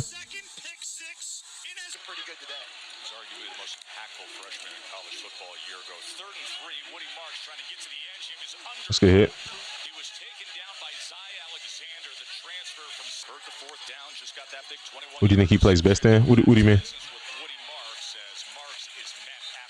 That's a good tackle. He's a slot. He's playing outside. He's not playing no slot at all.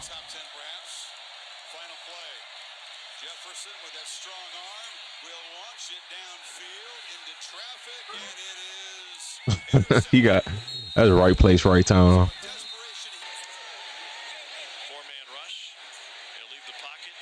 Yeah, now he for sure is an outside corner. That's wild.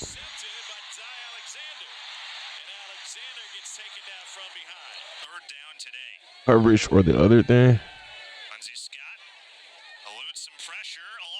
Ooh, he looks like a man corner, like a man coverage corner. He had a play in there where he looked okay in zone. I mean, there wasn't, from my opinion, I don't know, it didn't look like it was a lot of zone in here. I'll take a man corner over a zone corner any day, personally. There's nothing wrong with being an elite zone corner. Elite is elite, but he looks good though. I mean, I don't have too much negative to say about him. It's not a lot that pops out like that looks elite, but he looked good.